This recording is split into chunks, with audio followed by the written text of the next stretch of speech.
5:33 p.m. I would respectfully ask everyone present to remain silent and those joining online to remain muted unless you are recognized to speak. Was it going? Okay. Thank you all for joining us this evening. As the board has moved to in-person meetings for our monthly gatherings, please note that committee meetings of the board of directors will still be held remotely via Zoom and will be audio and video recorded. The meeting recordings along with the unofficial minutes will be posted as soon as practicable on the board's website. Visit rtd-denver.com, and a live stream of this meeting is also available via the RTD YouTube page. During tonight's meeting, we are also providing communication access real-time translation, also known as CART. Anyone who would like to access this service should send an email to the RTD board office at rtd.boardoffice@rtd-denver.com, and a link will be provided. We can also translate that into Spanish if anyone would like. Pledge of Allegiance. Director Whitmore, will you lead us in the Pledge of Allegiance? I will. I pledge allegiance to the flag of the United States of America and to the republic for which it stands, one nation, under God, indivisible, with liberty and justice for all. Thank you, sir. Land acknowledgement. I will read the land acknowledgement. RTD Board of Directors acknowledges that the land on which our buses and trains operate is the traditional territory of the Ute, Cheyenne, Arapaho, and other contemporary tribal nations that are historically tied to these lands. We honor our indigenous elders who have traveled, inhabited, and stewarded these mountains, hills, and plains throughout generations. May this acknowledgement demonstrate a commitment to working to dismantle the ongoing legacies of inequity of the Native and all historically oppressed people and recognize their current and future contributions in the district as we move forward. All right. Start with a roll call. Director Arcuri. Here. Oops. Director Baker. Present. Director Bouquet. Present. Director Busick. Okay. Director Chandler. Present. Director Geisinger. Here. Director Gutschenritter. Here. Director Guzman. Present. Director Harwick is excused and on spring break. Director Larson. I am here online. Director Nicholson. I am here in person. I am here in person or otherwise. Director Pagliari. Present. Director Ruscia. I'm here. And Director Whitmore. Present. So we have 13 present and 2 were excused. Director Pagliari, will you please read the statement of employee appreciation for us? Thank you for the honor, Chair. The Regional Transportation District Board of Directors recognizes that RTD's dedicated workforce is the lifeblood of the agency. Every day, RTD employees do extraordinary things to make lives better through connections. We honor their work of delivering transit excellence, service, and value to the community. Especially demonstrated during difficult and stressful moments, may the actions taken by the Board of Directors demonstrate our profound gratitude, commitment, and support toward all RTD employees. Thank you, Director Pagliari. One of the greatest honor of serving on this board is the privilege of recognizing and celebrating our retirees. We pause to express our heartfelt gratitude to the dedicated employees who have given their time, talent, unwavering commitment to the agency. Their service has definitely strengthened our mission and generated a lasting impact on the communities we serve. It is with deep appreciation that I now read the names of those who have retired since December with a pre-apology for the inevitable name fumbling. Adam Aranda, train engineer, 15 years. Viseha Safe, bus operator, 25 years, impressive. James Cody, light rail field op supervisor, 25 years. Kevin Divinus, director quality assurance, 25 years. Seems to be a theme. Just did a big hiring day. David Flatt, bus operator, 22 years. Michael Gleason, bus operator, 25 years. Britton Goldberg, bus operator, 24 years. Christopher Guocas, bus operator, 22 years. Jorge Moreno, bus operator, 22 years. Frank Villanueva, bus dispatcher, 27 years. Patricia Williams, sales and information representative, 18 years. And Hazel Wing, station starter, 22 years. All of our retirees have shown remarkably good judgment in starting their retirement by not being here this evening. So we extend our sincere thanks for the many years of hard work and commitment to RTD, and their contributions will definitely be remembered. All right.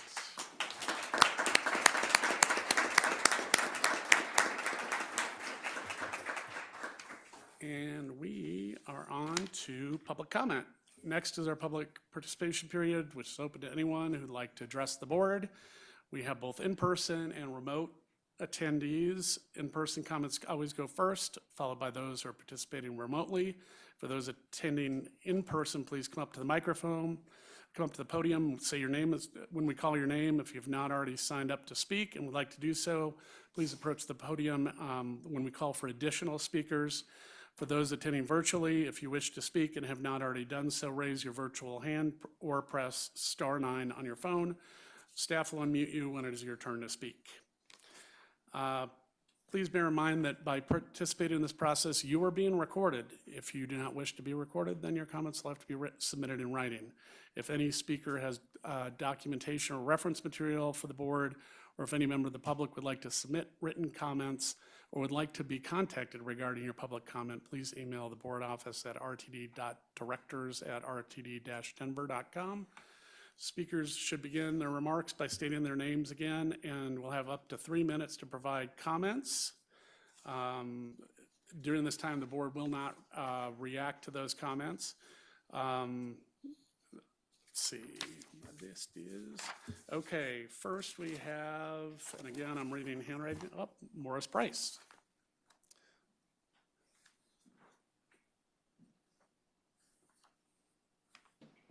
Good evening. Hello. Thank you for the opportunity to be here. My name is Morris Price. I'm a Denver born.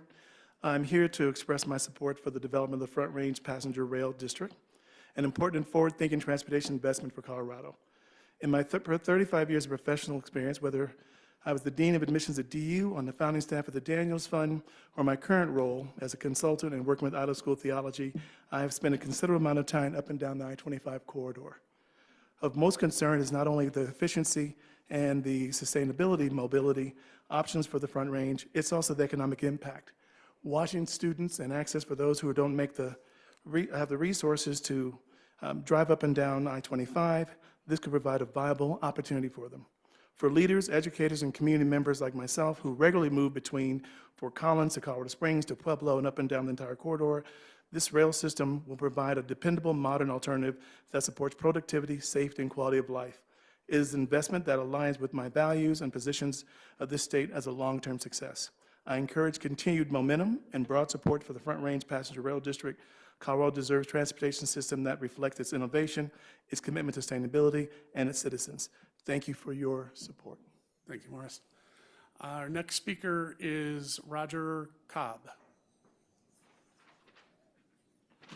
Good afternoon, or good evening, Board, and thanks for inviting us. My name is Roger Cobb. I'm here tonight in support of the Front Range Passenger Rail District and its vision to bring modern passenger rail service to communities throughout the Front Range. For growing regions like Denver and the surrounding cities of northern and southern Colorado, passenger rail isn't just a transportation project, it's an investment in our future. Every day, thousands of people travel between cities like Fort Collins, Boulder, Denver, Colorado Springs, and Pueblo. Today, most of those trips happen on already congested highways.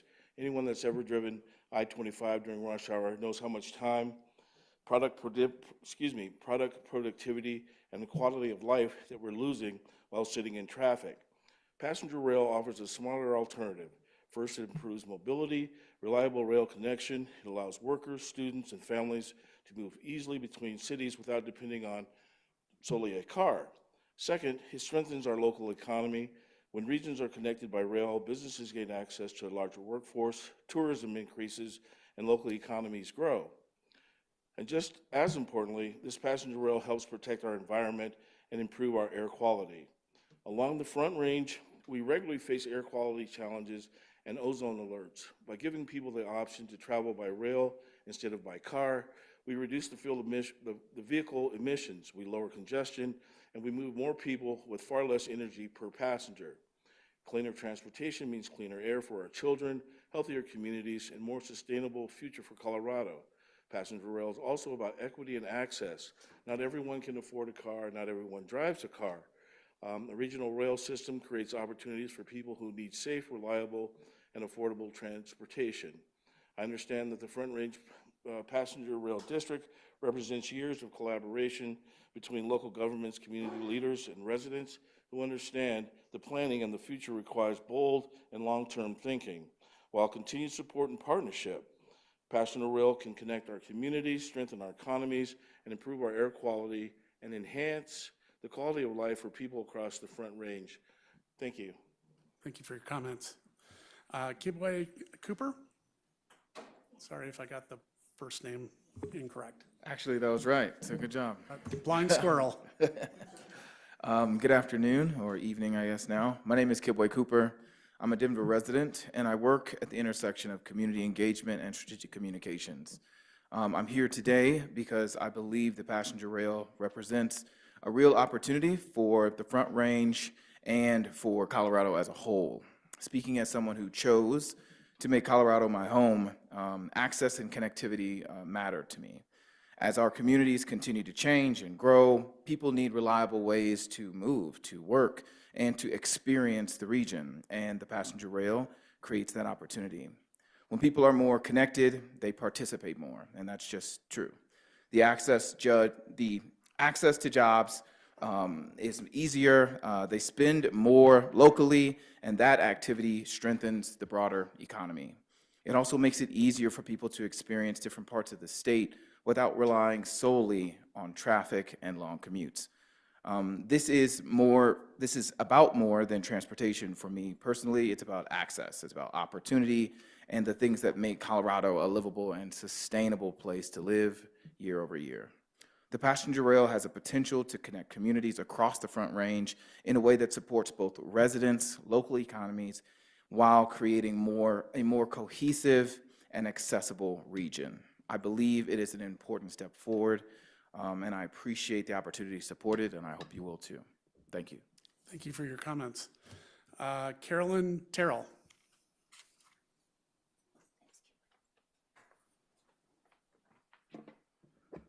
Good evening. Good evening, Chair and members of the board. My name is Carolyn Terrell, and I too am a Denver resident, and I'm also a retired Fed, 40 years, last retirement SBA after 20 years here in the Colorado District Office. So I support retirement as well. Thank you for the opportunity to speak in support of the Front Range Passenger Rail District and the work underway to build an integrated passenger rail system for our region. I support Front Range Passenger Rail because this is about more than transportation. It's about the future we want for Coloradans and Colorado.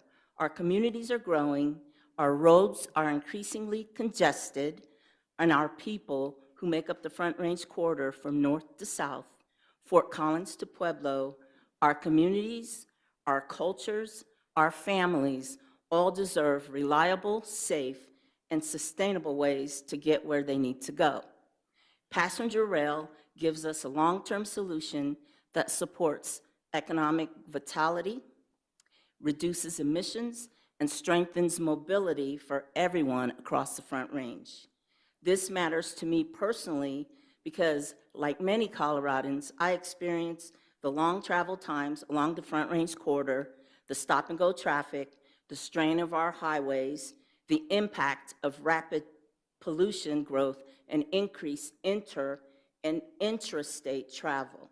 These delays aren't just inconvenient, they touch people's quality of life and access to opportunity, whether that's getting to work on time, making a medical appointment, reaching school, or just moving through our daily lived experiences and staying connected to the people, places, and the places that matter.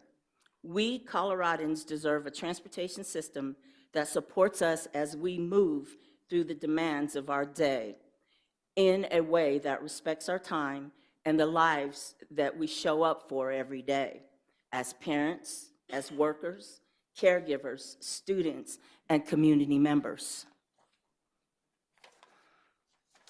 I also believe this project reflects the values we share as a region. When we bring passenger rail together with RTD services, we strengthen our communities, how they move. It eases that strain of daily travel, takes pressure off of systems that are already stretched, and helps build a transportation network that will support Colorado's growth. This isn't just about today, it's about investing in our tomorrows and in our future.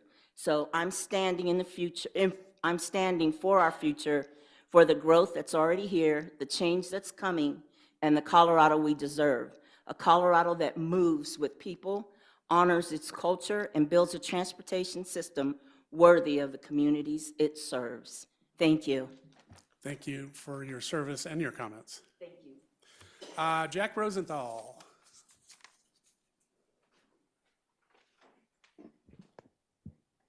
Good evening, directors. My name is Jack Rosenthal. Thank you for allowing me the opportunity to speak to you tonight. I was going to speak to you tonight about House Bill 26-1269, recommended action on your agenda, and provide some updates of what happened with it in a committee last week. There's been a lot of comment on it. This is not the year for fiscal impact, and the good news is that the bill has some amendments on the table which cause it to have no fiscal impact to RTD. It brings it down to stuff which RTD is already doing, however, builds the same expectation of transit agencies statewide, which is really going to help improve things. And so on your agenda tonight, you see a monitor position on this bill. I think monitor is the correct place to be right now, given the flux on the table, and hope you take on that monitor position. Thank you very much. Thank you for your comments. Tanya Acker, I'm sorry.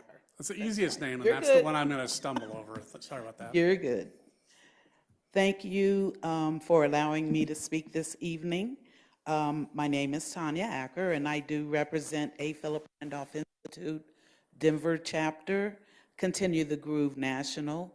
And these are organizations focused on civic engagement, wellness, and creating meaningful experiences across generations. I also serve as a member of the State of Colorado's Rail Advisory Committee. Passenger rail along the Front Range is not just about transportation. It's about giving Colorado room to breathe and grow. And right now, too many of us are stuck in traffic on I-25, losing time, energy, and opportunities to connect. Rail offers a reliable, efficient alternative that supports our economy, reduces congestion, and improves air quality. This is also personal. I can't tell you how many times I've taken I-25 to Colorado Springs with my little ones. What should be a simple, enjoyable outing turns into a stressful stop-and-go drive, and if you have any kids under 10, you know how that goes. You know what that looks like. And that's time we don't get back. Time that could be spent talking, laughing, or just enjoying the journey together. I'm looking forward to exploring Colorado with my younger family members as they grow into their preteen years, turning those trips into shared adventures.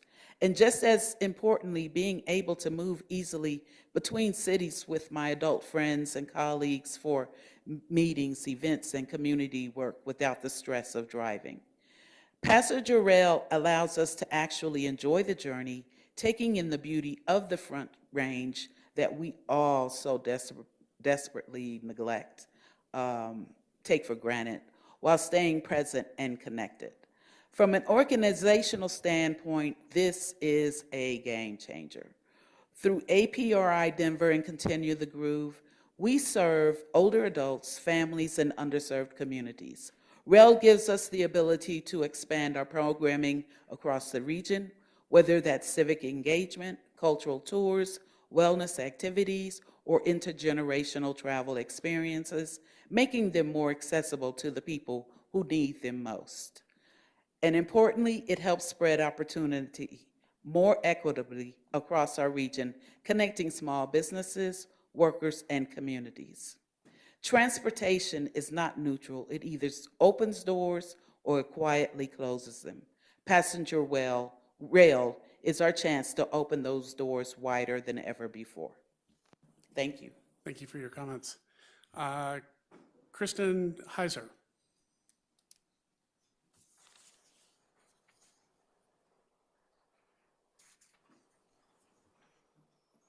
Good evening, directors. My name is Kristen Heiser, and I'm the Executive Director of the Broomfield Housing Alliance. I'm here to speak about the Grove at Cottonwood and a critical gap in equitable transportation access that has been denied by RTD. The Grove is a permanently affordable, independent living community designed for adults with intellectual and developmental disabilities. It provides 40 homes centered on independence, dignity, and inclusion. This is not just housing, it is a pathway to thriving. But today, I'm here because the pathway for them to thrive is being blocked by RTD. On January 15th, I requested a reasonable modification application from RTD as directed by your website. The Grove sits just outside the accessoride boundary, creating a serious barrier for our residents. On January 26th, I was told the application was unnecessary and the request would be reviewed internally. No form, no additional information requested. And then just this past week, we learned the request was denied. I've shared the denial and appeal documentation with your staff to share with all of you. We were denied without a formal application. We were denied without the opportunity to fully present our case. And the consequences are real. Only about 15% of individuals with IDD drive. Most rely on services like Accessoride. Without it, residents must navigate costly, unreliable alternatives, traveling to distant pickup points, coordinating multiple systems, and facing safety risks. This is more than an inconvenience. It is a first and last mile barrier that limits access to jobs, programs, and community life, and it is a threat to their safety. But the solution is simple. We are simply requesting an extension of just 0.3 of a mile. That's 1,500 feet. If you drive 30 miles per hour, that is 34 seconds of driving. 34 seconds is the difference between access and isolation. This small adjustment would provide true door-to-door service and align with both the ADA and RTD's mission of equitable mobility. This is not a large ask, but it is a life-changing one for our 40 residents. I urge you to reconsider this decision, approve this reasonable modification, and ensure that future residents of the Grove are not just housed, but fully connected to their community. When I filled out RTD's appeal form, I noticed the RTD's tagline at the top. It says, "We make lives better through connections." I ask you, I implore you, that you approve our appeal and make our 40 residents' lives better through connections. Thank you. Thank you for your comments. Sue Myers.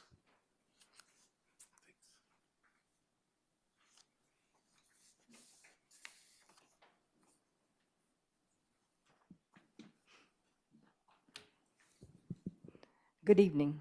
My name is Susan Myers. I live in Superior, Colorado, and I'm the mother of David Myers, a 37-year-old with developmental disabilities. David is very much looking forward to moving into the Grove at Cottonwood and Broomfield. The apartment complex that you just heard about, 40 units for people with intellectual and developmental disabilities, as well as neurotypicals. As you have heard, the Grove sits just outside of the 3/4 mile boundary for accessoride services by a mere 0.3 of a mile, or 34 seconds. RTD has denied the Grove a petition for an allowance to permit accessoride services at the apartment complex. I am here asking you to review that request and support the allowance. My son is a paratransit user. He works two part-time jobs and uses Accessoride and RTD regular buses to go to work every day. He does not use Accessoride currently because we live outside the 3/4 mile boundary in Superior. So I'd like you to consider these points from his perspective. The first one, Accessoride, offers door-to-door service, which is safe, dependable, and familiar with the vans. Currently, my son walks in all kinds of weather over a mile to the nearest bus stop. If it is raining, snowy, windy, I can take him, but once he moves out of my house, he's going to have to navigate that on his own.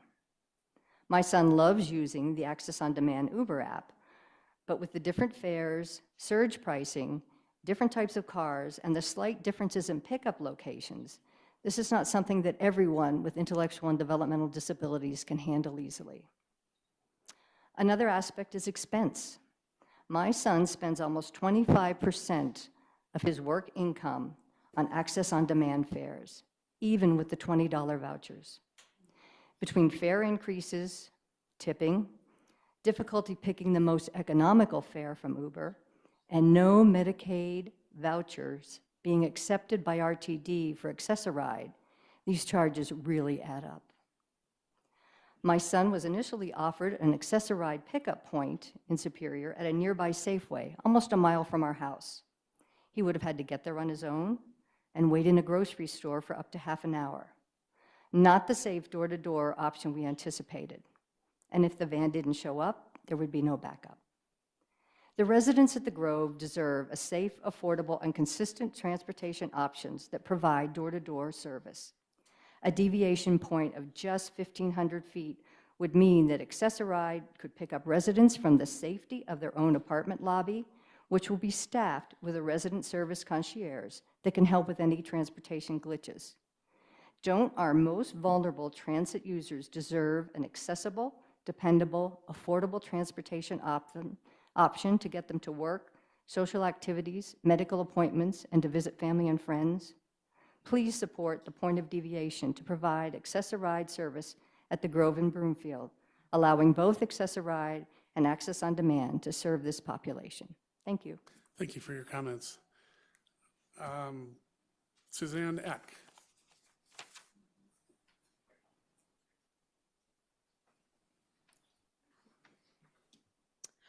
Good evening, directors. My name is Suzanne Eck, and my daughter is applying to live at the Grove at Cottonwood and Broomfield. I am here tonight asking that RTD reverse their denial and extend Accessoride services to the Grove at Cottonwood. RTD underserves Broomfield. According to RTD data, 80% of Broomfield residents live more than a half mile from a fixed route. The lack of routes creates a 10 square mile area that AAR is not available. We call it the AAR donut hole in Broomfield, where those who are eligible are denied access to this vital service. Please refer to the two maps that I gave you, outlining the Accessoride service area and the location of the Grove. The Grove lies just outside the 3/4 mile fixed distance route. And please remember that the 3/4 mile is a minimum suggested, not the maximum. Just how much farther are we asking for RTD to make? AAR will pick up passenger if the location is at 300 Cottonwood. 1354 is the address of the Grove. 1300 Cottonwood, service. 1354 Cottonwood, no service. A mere block. My daughter and others qualify for the door-to-door service because of an intellectual disability. She can recite the alphabet backwards. She can alphabetize a 48-count box of Crayola crayons from memory and ask her any random calendar date, and just by closing her eyes within 15 seconds, she'll tell you what day of the week it is. But she lacks critical thinking ability and cannot navigate the bus system, and more importantly, problem solve if something goes awry. She is a risk without door-to-door service. Many of the future residents work outside of Broomfield and will have to rely on Access on Demand if you don't grant our request for a point of deviation. You might remember my friend Gabby Gonzalez, a self-advocate who spoke here last fall concerning the AOD changes. I have her permission to share the story. For 5 years, Gabby has used AAR to travel 2.5 miles to and from her job in Westminster. When AOD became available, she used AAR to get to work and uses AOD to return home. Her DD waiver subsidizes AAR, so her cost to get to and from work was zero. All that changed with the new AOD fee structure. RTD does not allow DD waiver funds to cover the cost. Through the first 10 weeks of 2026, Gabby has spent $150 using AOD just to return home from work. The Grove is 4.5 miles away, almost double the distance, and she would need to use it both ways. Conservatively, she will spend at least $1,500 a year of out-of-pocket transportation expenses. And by the way, she does use and qualify for the Live Fare. I respectfully ask that RTD extend AAR service to the Grove at Cottonwood. This decision is life-changing for the residents with IDD. AAR will enable a safer and more affordable transportation option, which is critical for their independence, employment, and opportunity to engage in the community they call home. Thank you very much. Thank you for your comments. Alex Funderburg.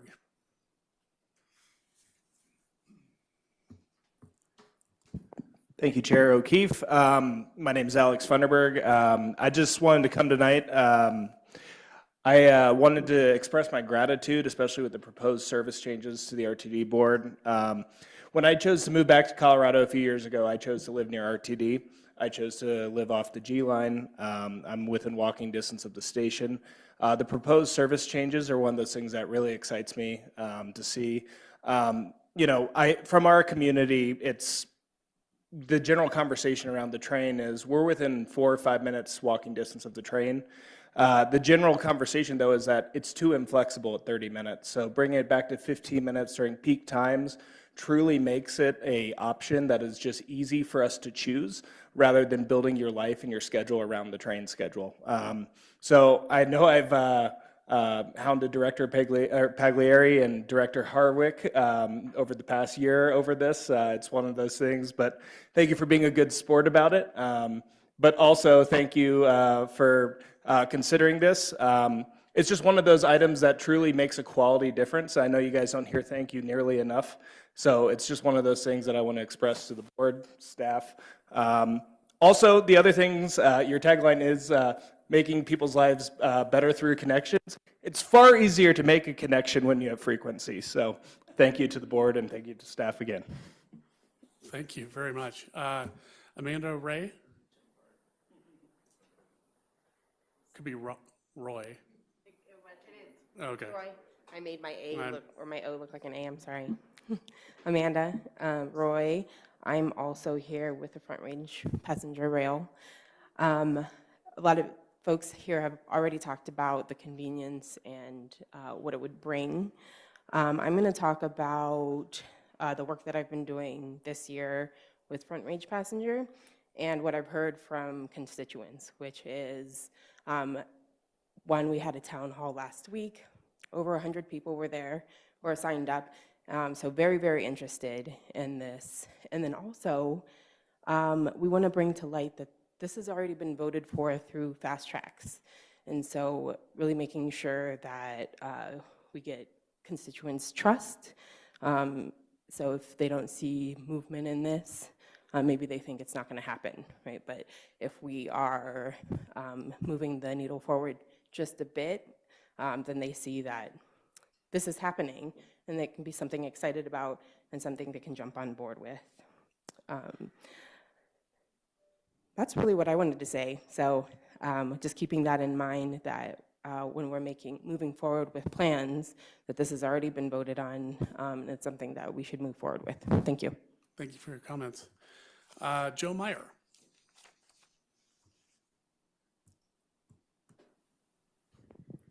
Thank you for the chance to speak, and good evening to the board. My name is Joe Meyer. You'll hear from me later on some Citizens Advisory Committee updates, but I want to clarify, commenting just on behalf of myself for this part of the meeting. I just have one ask. Whenever future service changes are brought before the board and before committee, I request that this board asks for staff to include in those service change packets any information on increases in trip times when there are schedule adjustments as part of the service changes package. I think it's important to be able to track routes that get slowed down over time due to traffic, due to infrastructure changes, due to other forms of delays. But the way that the service changes are currently structured, it's very difficult to do that. And I think this board would be much better informed if they had that information in front of them. That's my only ask for tonight, and thank you for everything you do. Thanks, Joe. Keith Brooks from the fabulous District H. Hello, greetings from the land down south. Tonight was going to be a fun one for me, talking about some of the nerdy stuff in the service changes. And there's a lot of good stuff there. Even the stuff I disagree with will be some good natural experiments to get some hard data. But unfortunately, I feel there are some more pressing concerns with the agency now facing the real prospect of mass layoffs, which is bad on its own. But the thing that particularly irks me is this was not the budget that the board voted for. Last year, the board passed a budget that I don't think anyone was really happy with, but the general understanding seemed to be it was holding the line for at least one more year to buy a little more time to find solutions to the financial crisis. But now, with there being talks of layoffs and employees having to reapply for their jobs, which, by the way, very degrading, just buy them out or do something else, but don't make them reapply. But anyway, that means that something in the budget that was passed is not true. So either expenses are higher, which seems unlikely given that operations are staying flat, and as far as I know, there are no new maintenance problems, though there is still the existing backlog, but that was known about, or revenues are lower, which also seems unlikely given how conservative revenue forecasting is. And though given current geopolitical events, there might be an economic downturn imminently, there hasn't been one yet. So either at the time of when the budget was passed, either the budget was inaccurate in some way or something has changed. In either event, there are a lot of unknowns in that regard, and I implore the board to try and not just take this lying down, especially given that we started this meeting espousing the virtues of RTD employees, which I wholeheartedly agree with, but now it's time to see if your money is where your mouth is and stand by them. Oh, and finally, it's not a really good look if you're trying to make the case to the state legislature that elected board members are good because they're more connected to the community when you are imminently trying to clamp down on public comment period. So maybe take that one out of unanimous consent and move it down to recommended actions. Thank you. Thank you, Keith. Mr. Kroll, has anyone raised their virtual hand? Yes, at this time there are 3 individuals, the first of whom is Chandler Sanchez. Chandler Sanchez, please go when you're ready. All right, can you hear me all right? We can, yep. Okay, perfect. Yeah, thank you and good evening, and thank you for the opportunity to speak tonight. My name is Chandler Sanchez, and I'm with the Southwest Energy Efficiency Project, and we're a member of the Alliance to Transform Transportation. First, I really want to thank the directors for partnering with us over the past 6 months on transit town halls across your districts.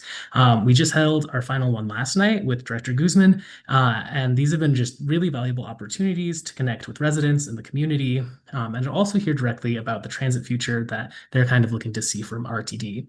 I'm here today to reiterate the opportunity of the comprehensive operation analysis and what we believe should be its guiding principles now that a consultant has actually been selected, which we're very excited for.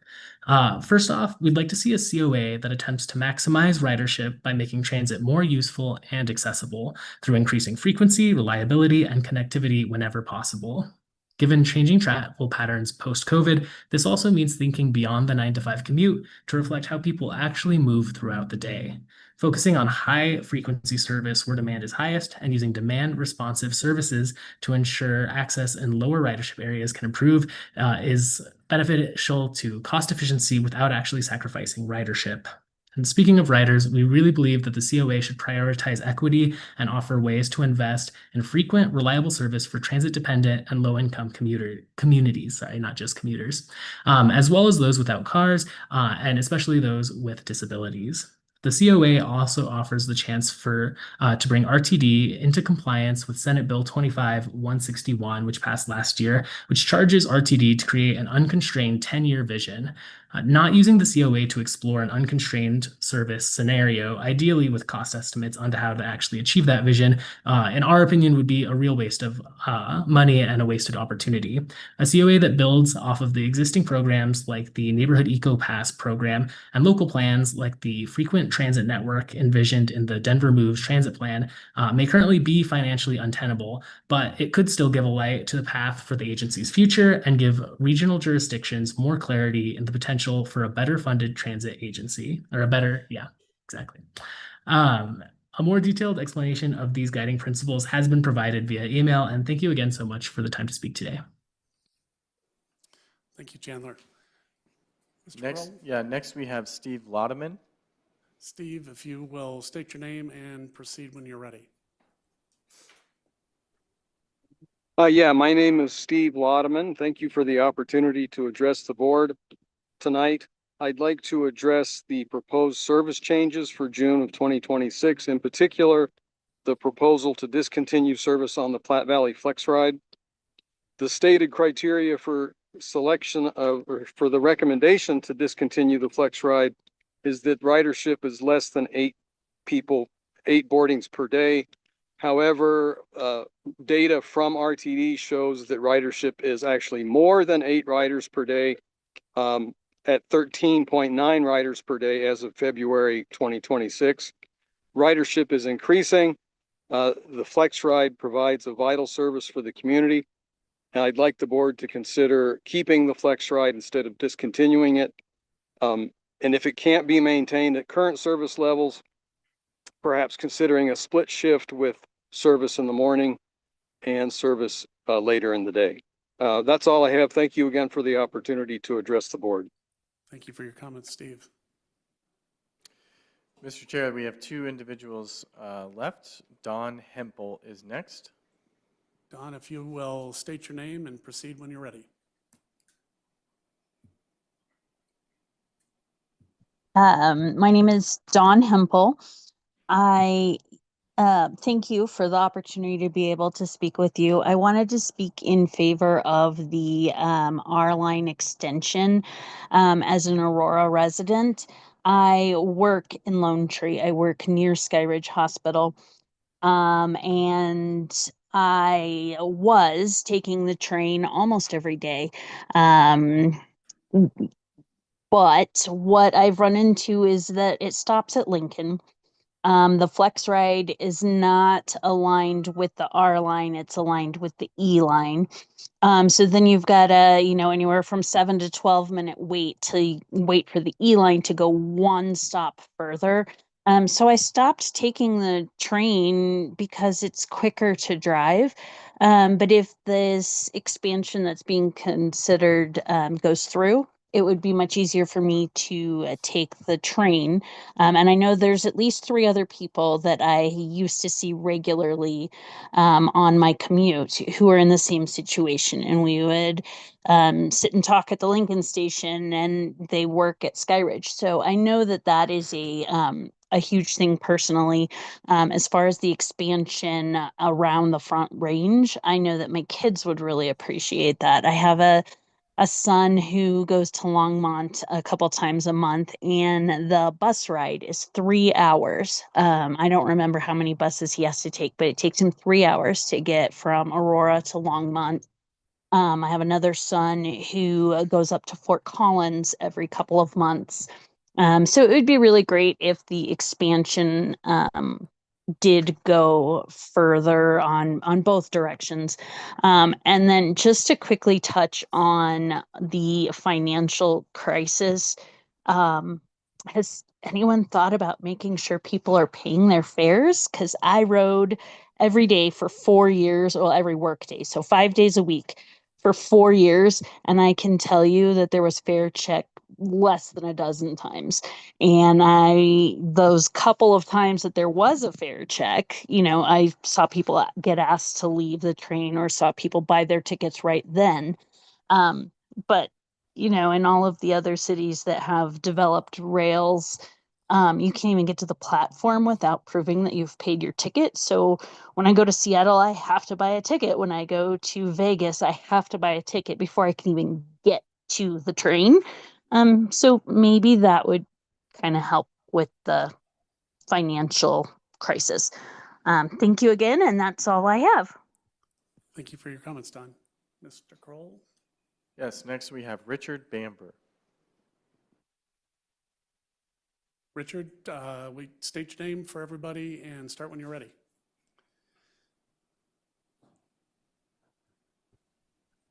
Good evening. It's Richard Bamber. I listened to the special board meetings and the audit committee work with a lot of interest last week while directors pondered what to do about the structural deficit for $200 million plus a year, and also the question of what happened with the contract with DTO on the B and the G lines. Questions were asked as to why we are only reacting now. Why wasn't this picked up 3 years ago on both cases? I'd like to offer a bit of an opinion as someone who was trying to make heads or tails of these budgets in these 3 to 4 years past. And what was happening was you've got the budget documents would come in and you'd spend all the effort just trying to figure out what was going on. So I'd like to sort of give credit to CFO Mackie and her team and staff for really, really making the effort to make things a lot clearer. It is a great help, and we can actually now start to look at the news. And if the news is bad, we can actually, as a board, as an agency, anybody else can help do things about this. Looking at the discussion, though, relating to finance, the fair revenue forecast jumped out. It's still stubbornly going to stay at 65 million. I think we desperately, as an agency, need a plan to get that back up to the 100 million a year it once was, although it would be a slightly different type of travel habit that would achieve that. The other thing that really sits on my mind is real estate. It's time to not be a bystander. It's time to really get serious in the real estate opportunities that RTD's property portfolio affords, the new legislation coming in, and all the other things that are being done by people at a state, national level, and local level to support transit-oriented development. In Vancouver, BC, I appreciate not the United States, TransLink, their transit operator, set a real estate division up about 5 years ago. Its growth has increased by 15% annually. It is now seen as one of the big funders of their Transit 2050 program, which is the equivalent of fast tracks. I think we need to explore all the roadblocks that would stop RTD from doing it. We need to, and no longer can it be, we just don't do it. We're a transit agency. We've got to do this to bring that revenue in. Finally, I'd like to spend my last now endangered couple of seconds talking about the limitation of public comment. 1 hour public comment only happens when the board doesn't listen effectively and doesn't react appropriately. Normally, it's only about an hour, which it will be once I finish speaking. Online commentators will be at a disadvantage because if all the people in the room speak and as the hour's up, they won't get a say. So please really, really consider those rules before passing any changes to the way meetings are run. Thank you, Chair. Thank you, Richard. Mr. Kroll? There are no further speakers in the queue. Were any emailed comments received? Yes, there were several emailed comments received. The following individuals wrote in regarding the Platte Valley Flex Ride: Jimmy Mole, Vincent Minot, and Seth W. Kristen Heiser, Sue Myers, Suzanne Eck all wrote in regarding the Grove at Cottonwood, and the comments they provided earlier expanded upon their written comments. Jacqueline Beecher wrote in regarding the Sea Line reinstatement. Pat Zumerchick wrote in regarding the GS schedule change, Jack Hermanson regarding bus stop garbage, and Eric Menino regarding RTD concerns. Thank you, Mr. Kroll. With no other participants in the queue, we will close public participation. We have two external entity reports tonight. The first is from the Citizens Advisory Committee. Joe gets to come back up and he will give us an overview. Thanks.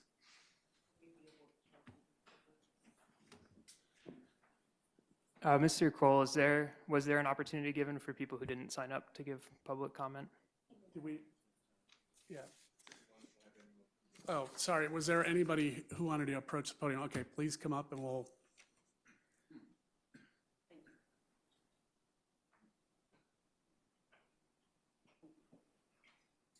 If you'll state your name and then you're free to go. Yes, sir. My name is Seth Weschnick. I'm actually the one that was just mentioned about the Platte Valley Flex Ride a couple minutes ago. And much like the gentleman Steve who spoke a few minutes ago, I have been taking the Platte Valley Flex Ride since before COVID, since, to be honest, since before it even was Platte Valley, back when it was the 33B to be exact. I've been taking that route nonstop, with the exception of COVID, obviously, because that changed everything. But I've been taking that route nonstop, and it is literally the only route that I have that is reliable and dependable for me to be able to get to work without having to either go super early or literally be late every single day.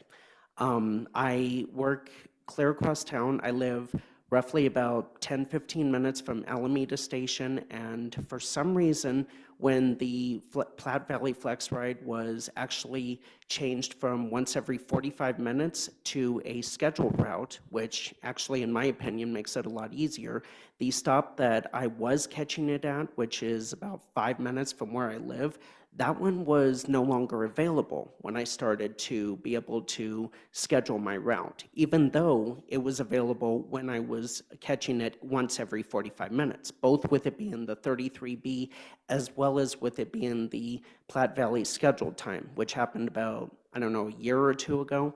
So therefore, that has made it extra hard for me traveling-wise as well. I have, however, been able to still catch it at Alameda Station, to be able to get to and from work, except on Saturdays because it does not run on the weekends. Taking this route away would mean that I would either have to change a job that I've been at for 14 years. I am 40 years old this year. I've been there for 14 years, and I've been taking this route since 2018. It is true that, as Steve said, a lot of people have not been taking this route in the past. However, within the last year or so, I've timed it roughly about 15 minutes to get from Alameda Station to Federal Decatur Station, the parameters of this route. I know for a fact, because I have ridden on it, even on my day off, there have been times where I've booked rides to be able to go and meet up with friends or to be able to just go like out to lunch or wherever. So there have been people that have boarded during that time. There has been the computer that has gone off, and I've asked the driver, what is that? Oh, somebody else just booked. So I did that survey thing at the beginning of this month saying that there had to be at least 8 people. I know for a fact that's been the case because there was a morning and afternoon shift. So I don't know exactly how many. Steve did the research, I did not. But taking this route away would mean that I would either have to change my job of 14 years or look for another location. I am autistic, so I am actually one of the ones with a IDD, so therefore doing that would significantly impact my lifestyle and my life in general by taking this route away. And also, I know for a fact, because I have looked it up, every other route from Alameda Station, regardless of whether it be bus or light rail, is either every half an hour or once an hour in the case of the ART bus. So the Platte Valley Flex Ride is literally my only dependable means of transportation. I do not drive by choice because I am horrible with directions, locations. If you could wrap up your comments. But yes, if possible, I have seen that it has been up for grabs for being discontinued, so I am hoping that you guys will continue to let it go on, despite the fact of it being up for discontinuing once again. And I'm sorry, I did not realize the time was up. I wasn't paying attention. I'm sorry for that. But yes, please reconsider this once again for my sake as well as many others, including a child who rides it to school every day. Thank you very much. And again, I'm sorry for going over. I wasn't paying attention to timing. Thank you very much. Thank you for your comments. Joe, you are back up. Thank you.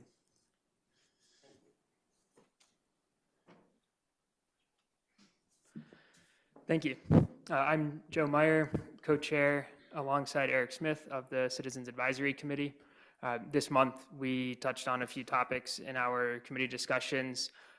We have not finished those discussions. We elected to take basically all of our main topics offline to continue to develop recommendations and questions to submit to this board. So please keep an eye out for information coming from the CAC, likely early next month as we wrap up those discussions. But just to give you a quick preview, we discussed the continued recommendations in the Accountability Committee's final report. Our previous work on that was specifically targeted at changes that the state was considering making. The most recent meeting, we discussed a lot of performance metrics and data dashboards, which are mentioned throughout that report, but are ultimately, in our eyes, in full control of RTD internally and not a state mandate or a state requirement. The overarching concerns that the committee discussed mostly had to do with the cleanliness of navigating the data and performance metrics as currently presented to the public by RTD, but given the complexity of finding the best metrics to ensure public transparency and collaboration with local governments, we acknowledge that there's a lot of complexity to coming up with the right dashboards, the right metrics, and that's why our discussion is still ongoing, and we hope to have some recommendations and questions to present to this board on that topic. Further, we looked at the plans for the redevelopment of Burnham Yard and the conversations that had occurred between the Broncos representatives and this board back in February.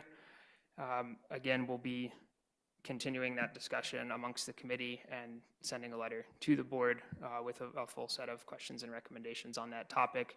But we ultimately would like to see the future transit needs of that site strongly taken into account when representatives of this board engage with other entities on that project. And that goes beyond just rail. There's a lot of discussions around light rail on that project and improvements that are needed to make that function reliably and efficiently. But the committee wanted to make sure that bus service was not forgotten. 10th and Osage currently does not receive a lot of bus service, but with a high density development with multiple uses, with a stadium there, we would like to ensure that bus service that provides access to the rest of the RTD service area is considered in the conversation when discussing the future of transit to Burnham Yard. Our final action was to develop our work plan for this year.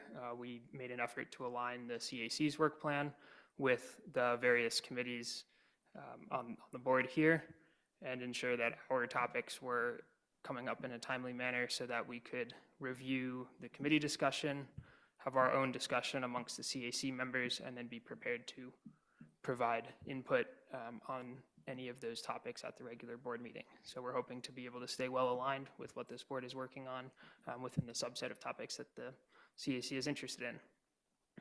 And in order to facilitate being able to have more robust conversations within that committee, we decided to have an informal communication tool that we could all use to continue our discussions, sharing of events, sharing of news and relevant pieces of data to allow ourselves to be more effective rather than just having our virtual meetings once a month, be able to continue discussions across the whole committee continuously. We hope to be able to use that to provide better feedback and inputs to this body.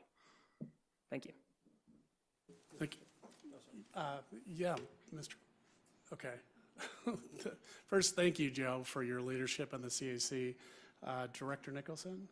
Yeah, I have a question for Mr. Meyer, if he wouldn't mind. Thank you.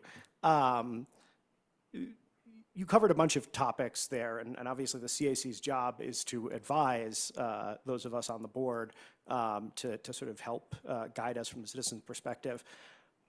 What would you say is the most important message that you're hearing from the CAC that we are not listening to?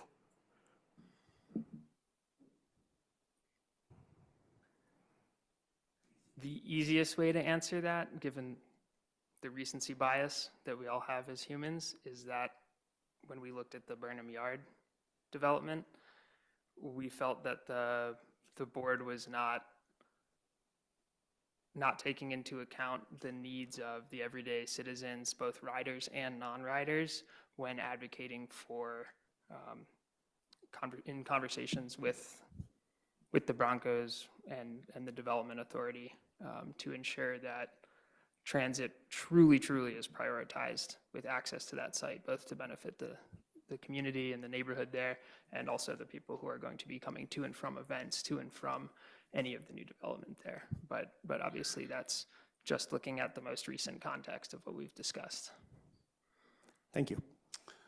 Director Rusha, I will, before I move to Director Rusha, I will preview what I'm going to talk a little bit more about in the chair's report. We have established an ad hoc committee of 4 directors to take that input and make sure that we're conveying our position. So a little progress on it. Director Rusha. Thank you, sir. Thank you, Mr. Meyer. I actually think that you can take the seat next to us because you're on our agenda. So remember that for next month. So I was just wondering if the CAC, if you have like an update or even just a refresh from the CAC regarding any thoughts on the service changes that we're voting on tonight. It wasn't a trick question, but it is part of your charter to kind of weigh in on those things, and some of us advocated for you to like have that voice, and I'd like to hear. Thank you. So historically, and also going forward on the rest of our work plan, we had agenda items where we would receive a presentation from staff regarding the service changes in time to be able to develop a full set of input from the CAC. For this particular set of service changes, I think because of it having come up in committee so close to the beginning of the year, and with our work plan not yet having been fully developed at that time, we were not able to have that discussion as we normally would, but we've ensured that the future service changes are on the work plan so that we can provide that input. Thank you, Director Rusha. Thanks, Joe. Thanks. Really appreciate it. The Accessoride Paratransit Advisory Committee, we're going to hear from Julie Jennings. Floor is yours. Not here, online. Okay, efficient. Hi, Julie. Floor is yours whenever you're ready. Good evening. I'm Julie Jennings on the APAC committee. I have highlights of the 4 meetings from July 2025 to January 2026. July, review of complaint processes and travel training.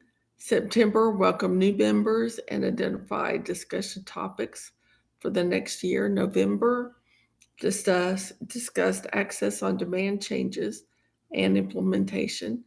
January, discussed Accessoride vehicle mix, reviewed Accessoride customer guide with members to send feedback for additions. And I have a summary of our March 24th meeting. It was joint with the ACPD.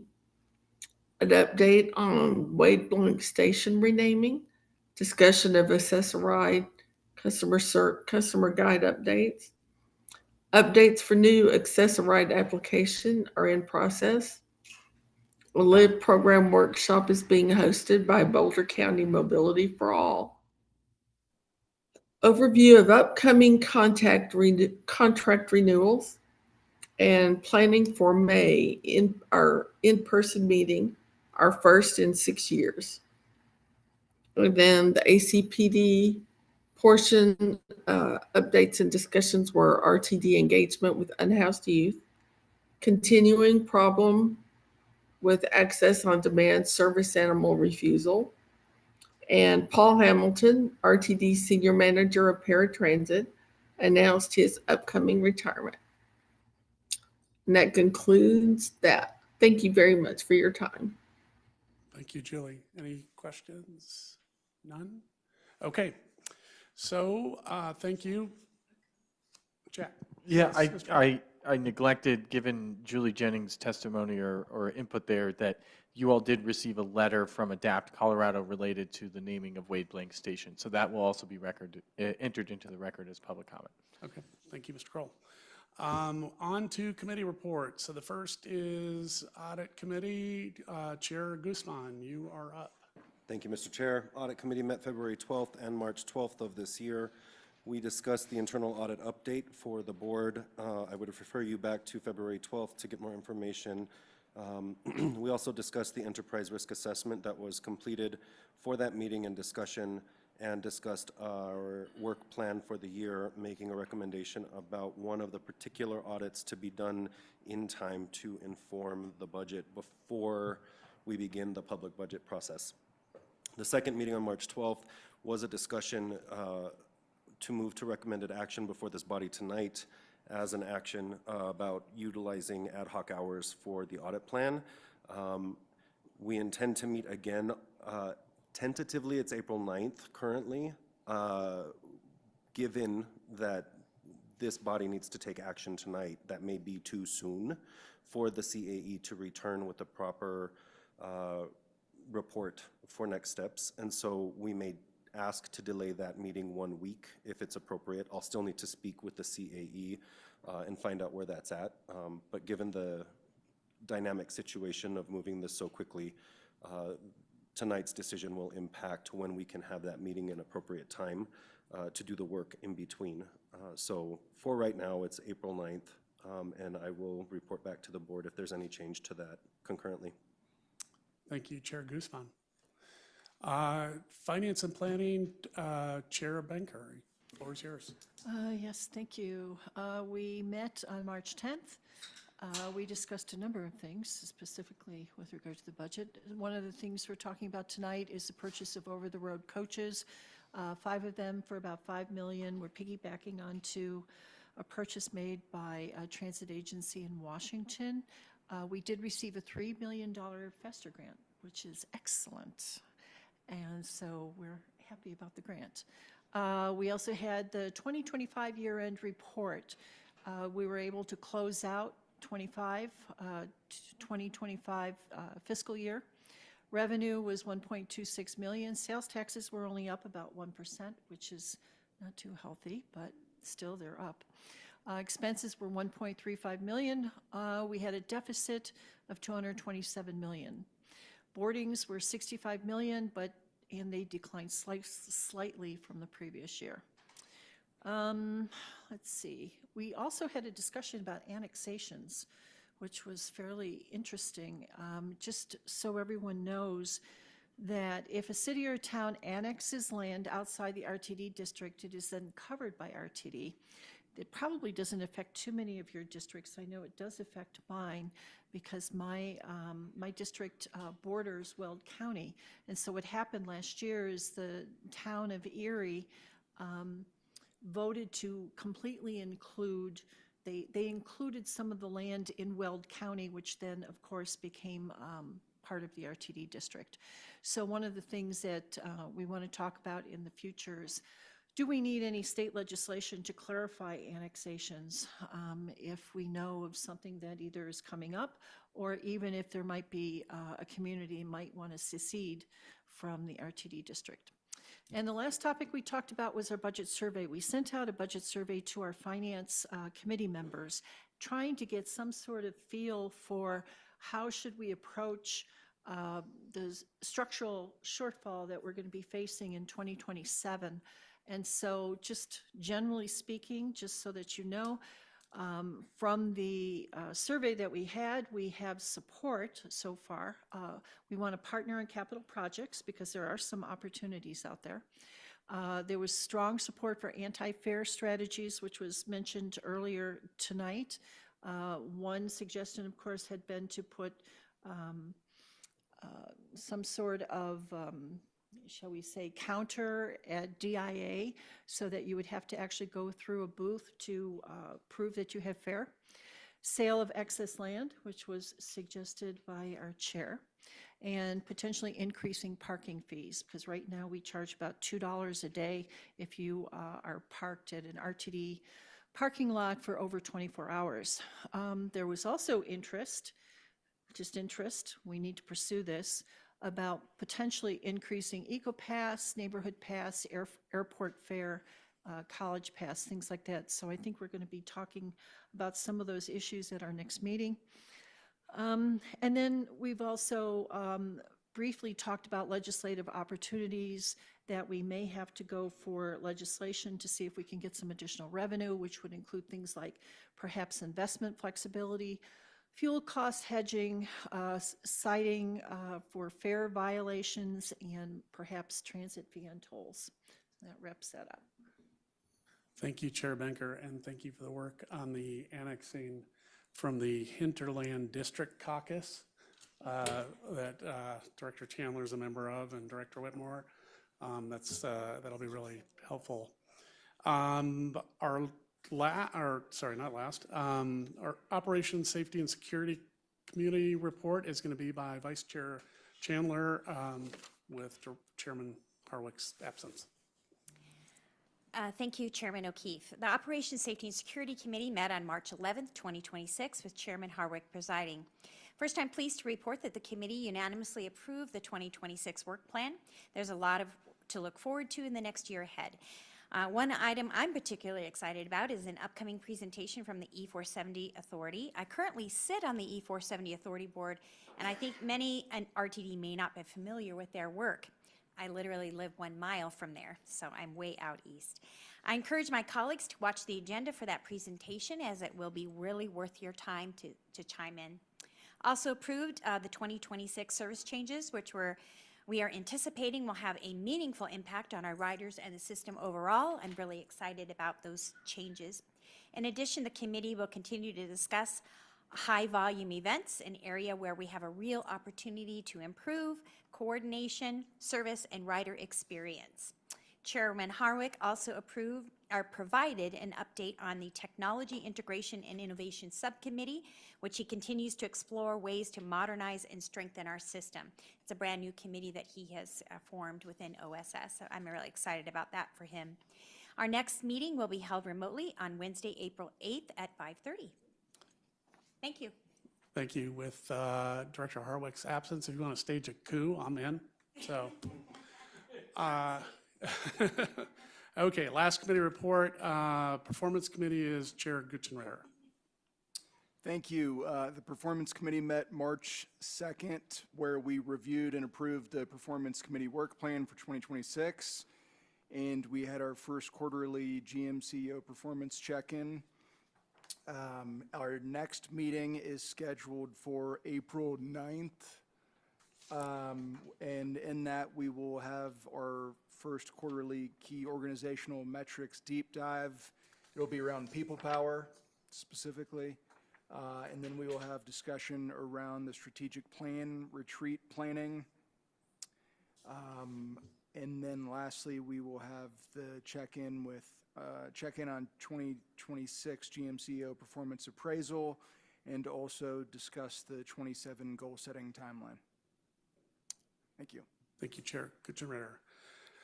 Okay, we have a few board meeting minutes and committee reports to approve here. The board and committee minutes were included in the board packet.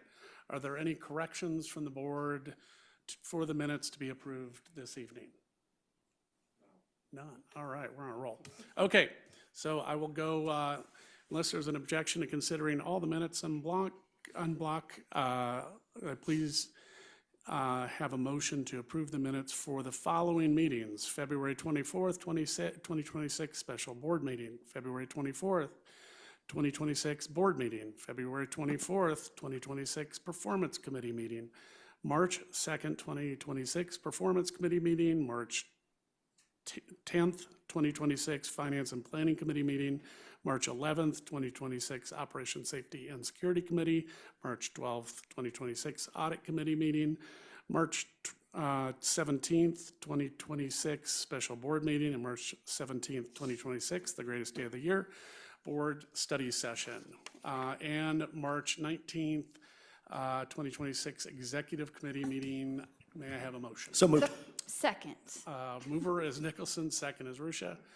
I'll now call, are there any no votes to approving the package? Okay, it is approved unanimously. And we are now on to the chair's report. I did mention the ad hoc committee. We just got a notice out for Chairman Harwick of the OSS committee and also chair of the ad hoc committee.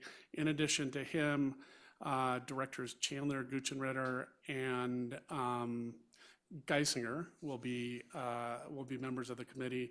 They're looking for a very quick work and having recommendations pulled together by early this summer. The next month's schedule is going to be an art for us. We have a lot of things going on, and we have an APTA conference in the middle of it. So please pay close attention to the series of meetings that are coming. We're trying to not overload one particular week, and some of the things like a board position on the accountability committee legislation will be cannot go forward until we have that document. So we're a little loose on schedule, but please know that we're trying to fit a bunch of things in. Any comments, any questions? Okay, real short one. We are on to the general manager's report. Yeah, Director Guzman. I do have a comment. Although it might not be ideal to have all the G directors as part of that ad hoc committee, I am concerned that the Burnham Yard is in my district. I have been attending community meetings ongoing for several months now, and I was unaware until the email came out that we were doing this, and I carry a lot of knowledge and information, so I'm going to request consideration to participate in the ad hoc committee in some way, so that knowledge can be shared from those community meetings and bring forth information that's very local to that site. Since I wasn't consulted on any of this, but have been doing the work up till this point. And I'm happy to work with my colleagues on it, but not sure what happened there, just a consideration. Thank you. The thinking was that your position as your home district might be different might deviate from the board's position.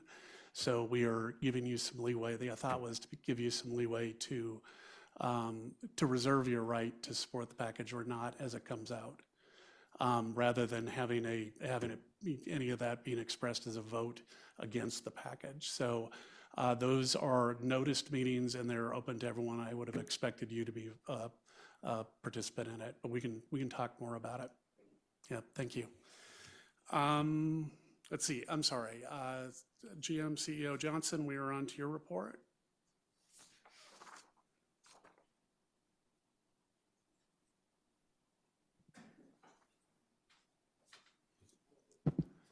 There we go. Good evening, Mr. Chair, members of the board. As introduced, I'm Deborah Johnson, and I have the pleasure of serving as the General Manager and CEO. During my report this month, I will share some highlights associated in alignment with our strategic plan. And most of these activities have occurred since our last regularly scheduled board meeting of Tuesday, February 24th in 2026. Related to the community value, our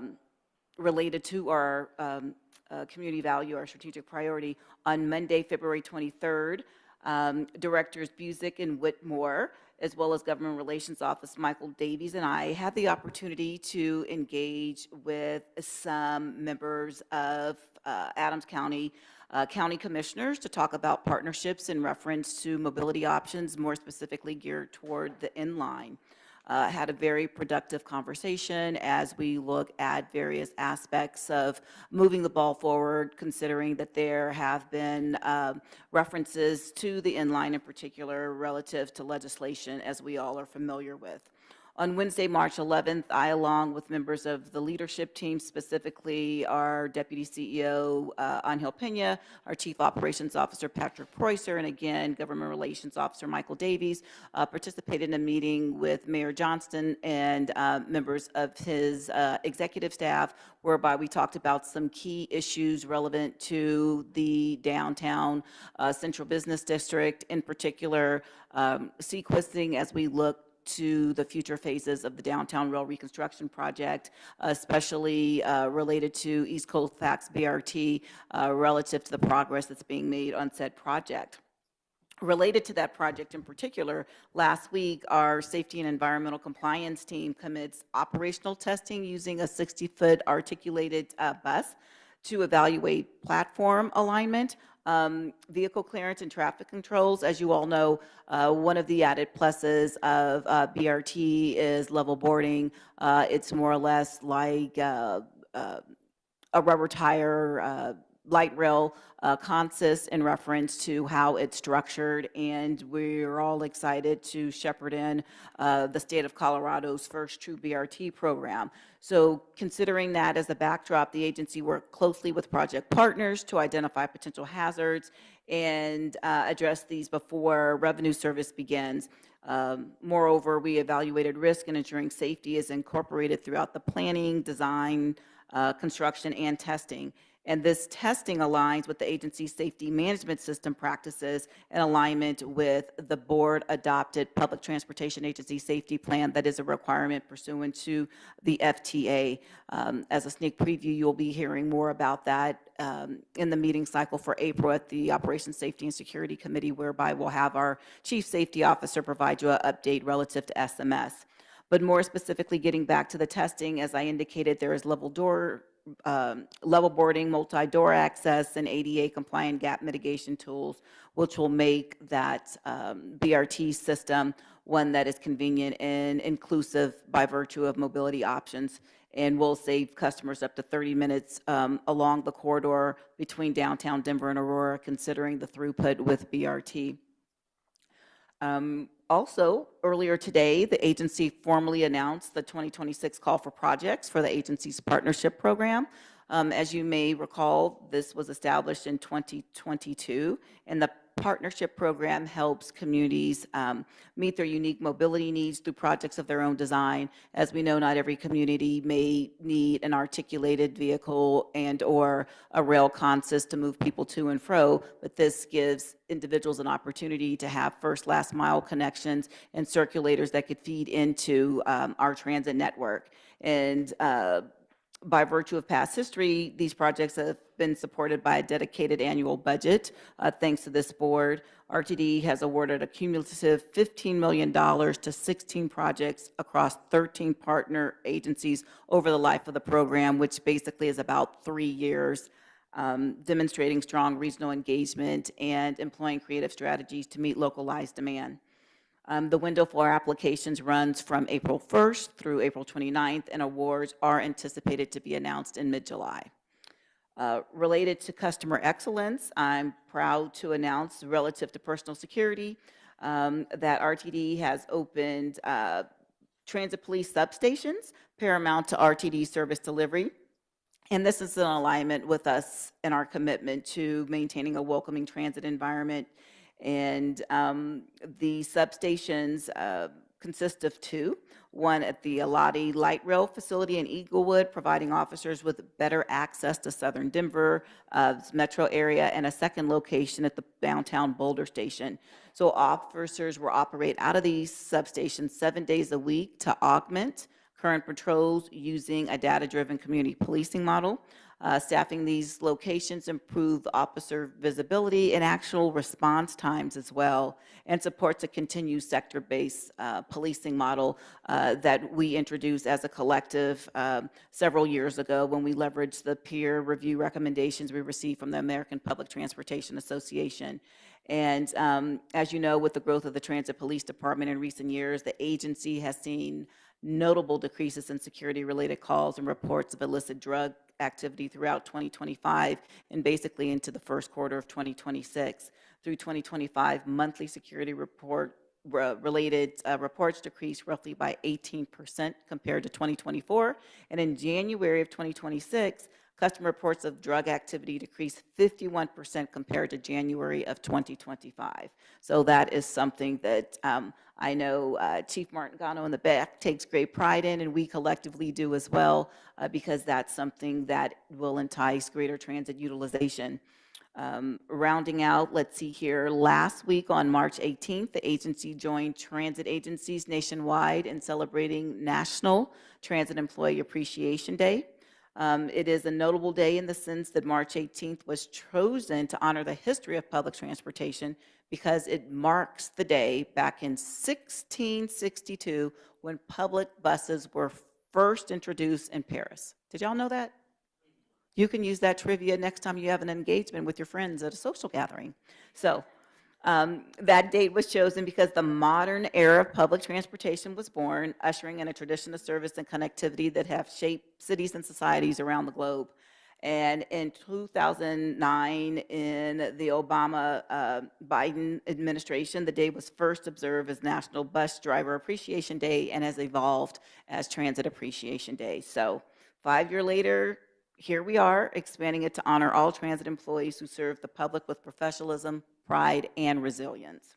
And lastly, as it relates to financial success, I should note that this information was originally shared during the study session last Tuesday, March 17th, but I believe it bears repeating for attendees of this monthly meeting. I'm pleased to report once again that S&P Global Ratings affirmed its AA+ long-term rating on RTD's 2025 certificates of participation, maturing between 2026 and 2024. S&P reviewed that structure and reaffirmed the strengths of the COPS program as a reliable financing tool for long-term investments. This affirmation serves as external validation that RTD's financial strategies are working and that long-term commitments are being managed responsibly and aligns with the strategic priority of financial success. Strong credit ratings allow the agency to preserve financial flexibility, reduce borrowing costs, and maximize the ability to invest in essential infrastructure and service improvements. And I would note that yesterday I actually transmitted said report to this body so you could read the report yourself. And with that, Chair O'Keefe, I conclude my remarks. Thank you very much for the opportunity to address this body. Thank you, GM CEO Johnson. Any questions, comments on the report? Okay, all right. Director Bouquet. Thank you very much, Ms. Johnson, for the report. Just to clarify, going back to the partnership program, that call for projects is currently open, correct? Or Apologies, Mr. Chair, if I may. Yeah, please. Yes, Director Bouquet, the partnership program call for applications will open on April 1st and run through April 29th. I merely was stating that we announced that today to the sub-regional service councils as we work through them, and I shared the information with you all as well for your edification. thank you for the clarification. You're welcome. Director Geisier. Thank you, Ms. Johnson. It's great news that safety changes that our PD have been able to bring about.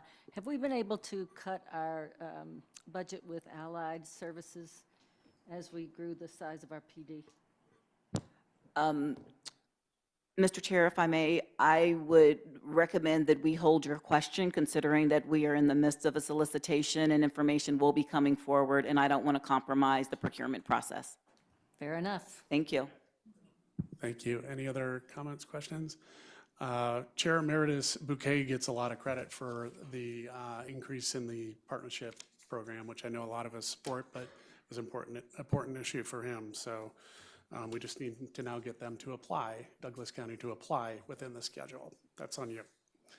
There are 8 items on unanimous consent agenda tonight under section 16.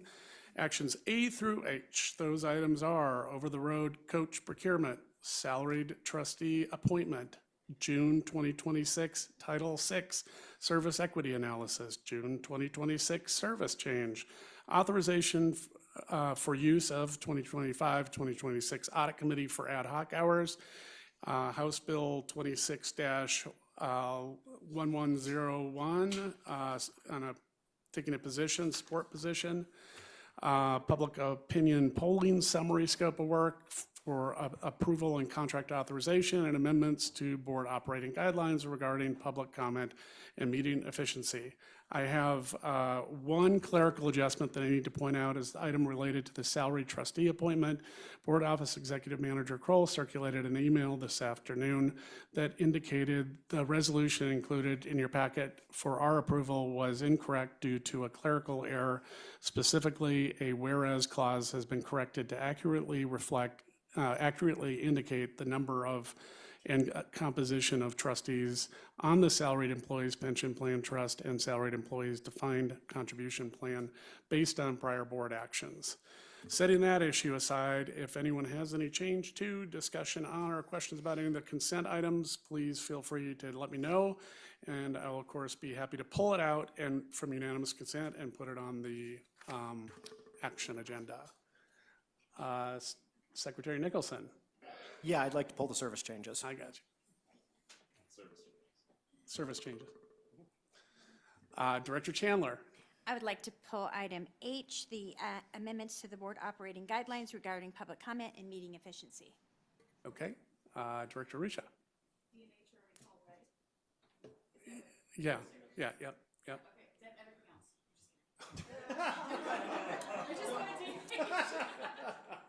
I don't even need a motion to recess. That's what you get, Mr. Chair, for calling on Secretary Nicholson first all the time. Yeah, there probably is a bias.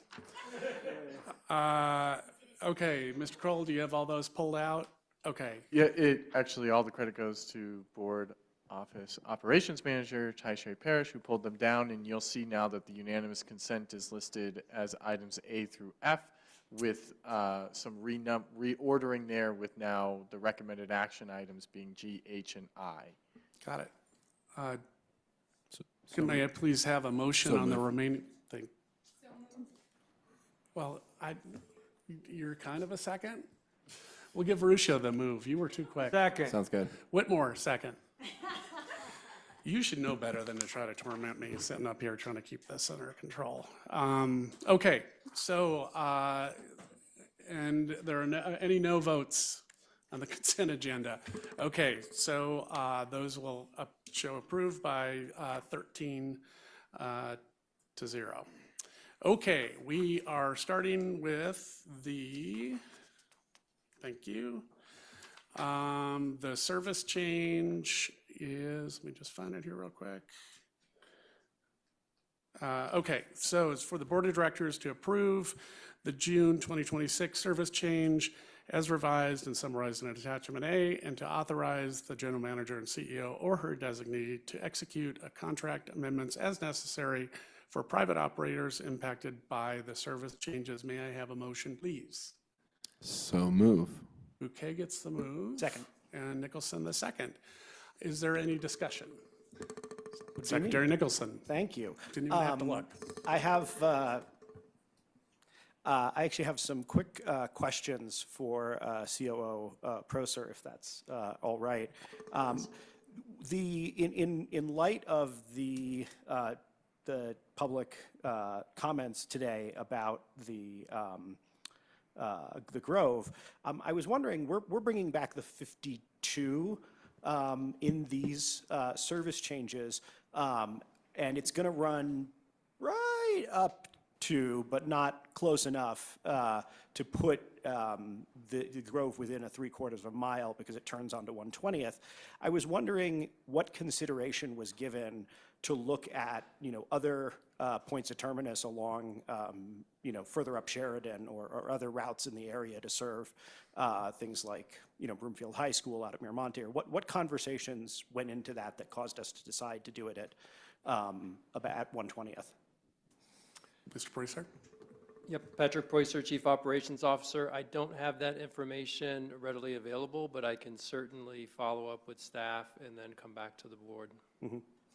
Awesome. Second question. Okay. Have we done an analysis for the, when it comes to this ADA request, have we done an analysis of how much we would expect it would cost the agency to, as part of a service change, to increase the service area to include the Grove? Mr. Preusser?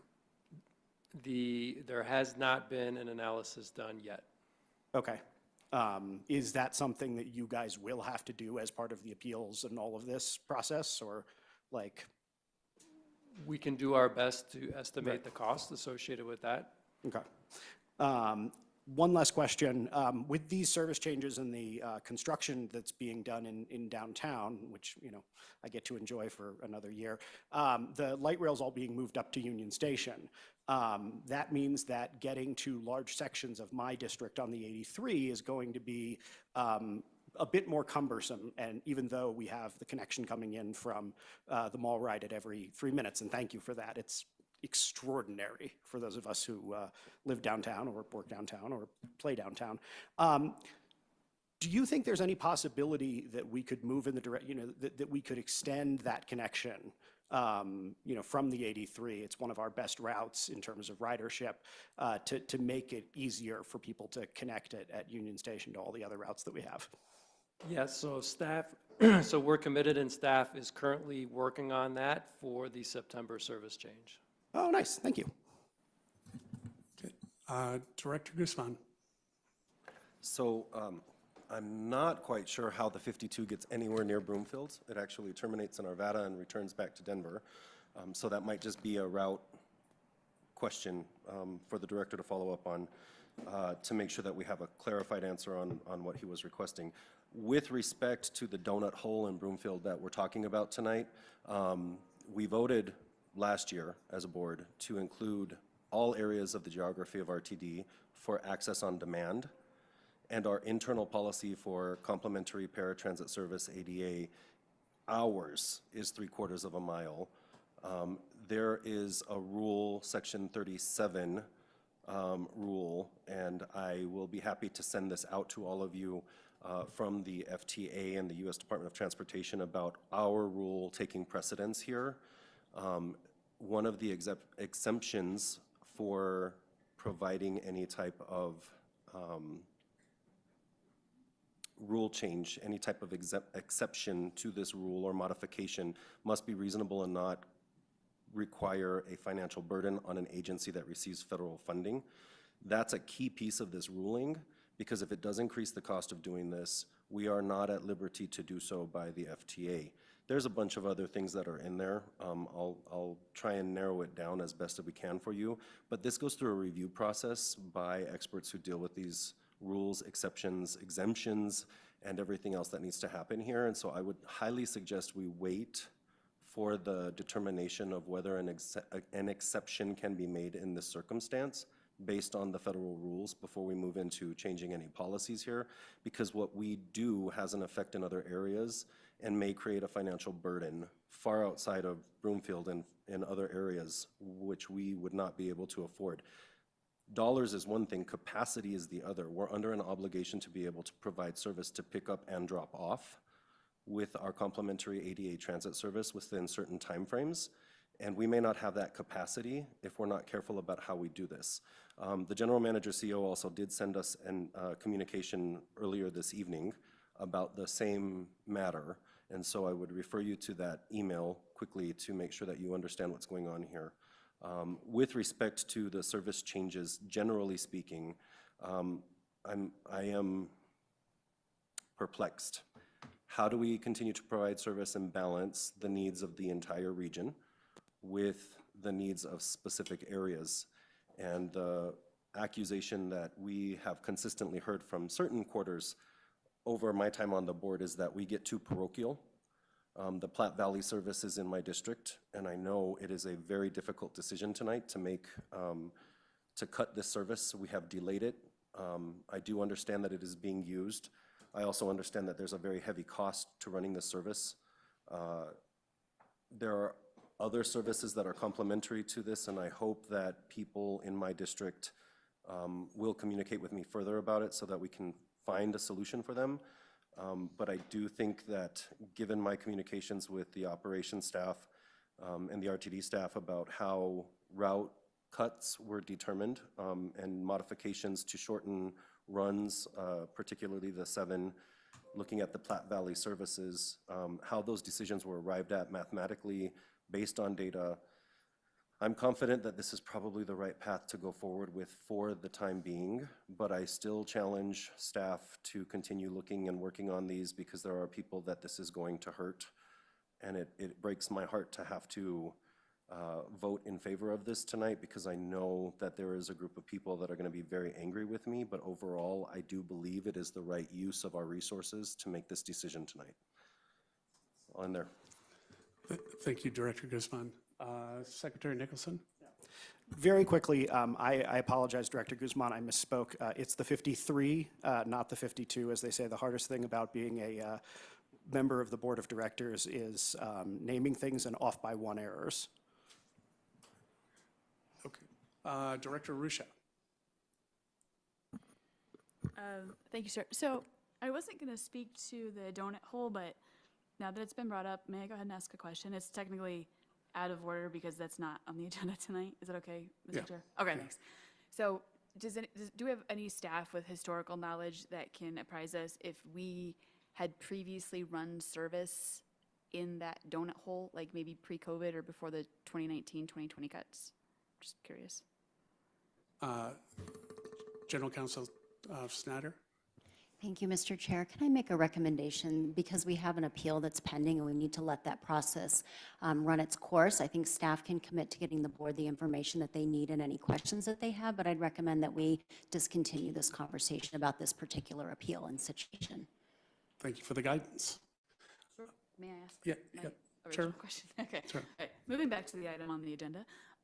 So I just want to flag, I want to comment on the Platte Valley Flex Ride route. So I'm looking at the 2024 system performance report that was given to OSS last July.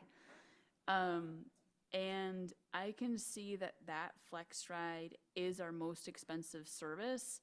After that is SIFX. Is that Jeffco? But Flex Ride generally is incredibly expensive. So I understand why this route might be on the chopping block, but I am uncomfortable at cutting this route when we know we are going to have our COA in the fall and potential serious budget conversations about services. And I just feel like a move like that is better done when we're having a more like holistic conversation about the services we're running and the cost. Otherwise, I think it looks like we're just like picking on a service or on a neighborhood. I would bet that this is not the only service that's going to have a tough conversation, Flex Ride service, excuse me, in the coming months. So I'm okay with all the other changes that staff put forth. I'm also pleased with the R line, but I'm going to be a no vote on this. And I'm going to go ahead and make a motion that we remove the Flex Ride consideration from the motion on the table, the proposal, excuse me. And then the board can come back and have that discussion, you know, when we're having our more comprehensive service changes discussion this year, later on this year. Okay. There's a motion. Awkward motion. Any seconds? Okay, the motion fails on inability to get a second. Did you have anything else or? Okay. No. Okay. Director Pagliari? Thank you, Chair. I just wanted to call out to the public that there is a service called Denver Connector Microtransit Program, and they actually just started doing weekend service, and the coverage area of this microtransit service is very similar and often overlaps with the Platte Valley Flex Ride that is going to be affected if this service change passes. And I just want to highlight that hopefully that can alleviate some of the concerns that directors have that this would be a removal of service, because if you look at the map of the Denver Connector and if you look at the map of Platte Valley, they overlap significantly. Not entirely, but significantly, and they do have good service hours. So we won't be leaving everyone without, there will be service potentially available to some of those people. Thank you. Thank you. Any other comments, any discussion? Okay, we're going to move to a recorded vote on the service changes. Director Curie? Yes. Director Banker? Yes. Director Bouquet? Yes. Director Busick is not here. Director Chandler? Yes. Director Geisinger? Yes. Director Guchenritter? Yes. Director Guzman? Yes. Director Harwick is not here. Director Larson? Yes. Director Nicholson? Yes. Director Pagliari? Yes. Director Rusha? No. Director Whitmore? Yes. And I am a yes. So that passes 12 to 1. And we are on to the next item, which is, I'm going to find it here, amendments to the board operating guidelines regarding public comment and meeting efficiency for the board of directors to adopt amendments regarding public comment and meeting efficiency. Do I have a motion? Second. Guzman mover and Chandler second. Any discussion? Director Chandler. Thank you, Mr. Chair. I find it really difficult to vote to allocate no more than 1 hour to public comment, participation at each regularly scheduled board monthly meeting, to afford each speaker during public comment no more than 2 minutes to provide their remarks. I find that very difficult as an elected official not to sit here and listen to the public. I represent the eastern side of Aurora. As many of you know, the city of Aurora has gone through a lot of discussion about public comment. And so I cannot support this just because I don't believe that we should be able to limit public comment. I just find it that is our duty as elected officials to listen to the public, whether it's through the written comment, that we read them thoroughly, and whether it's through sitting here and listening to the public comment. So I cannot support something that will limit the discussion. It is our First Amendment right to come and redress our grievances, and that means coming in person and having the board sit and listen to all of the public comment. So that's my, my biggest complaint of this particular proposal. So thank you very much for listening. Thank you, Director Chandler. Any other, Director Rusha? Thank you, sir. So I echo what my colleague, Director Chandler, just said. We did run for this position, and we signed up for this job. And I don't think it's a good look or good practice for us to start like changing our job description. And one key piece of being an elected official is listening to public comment. I also just wanted to point out that unlike our comparator agencies that were presented in executive, we don't have hearings on items.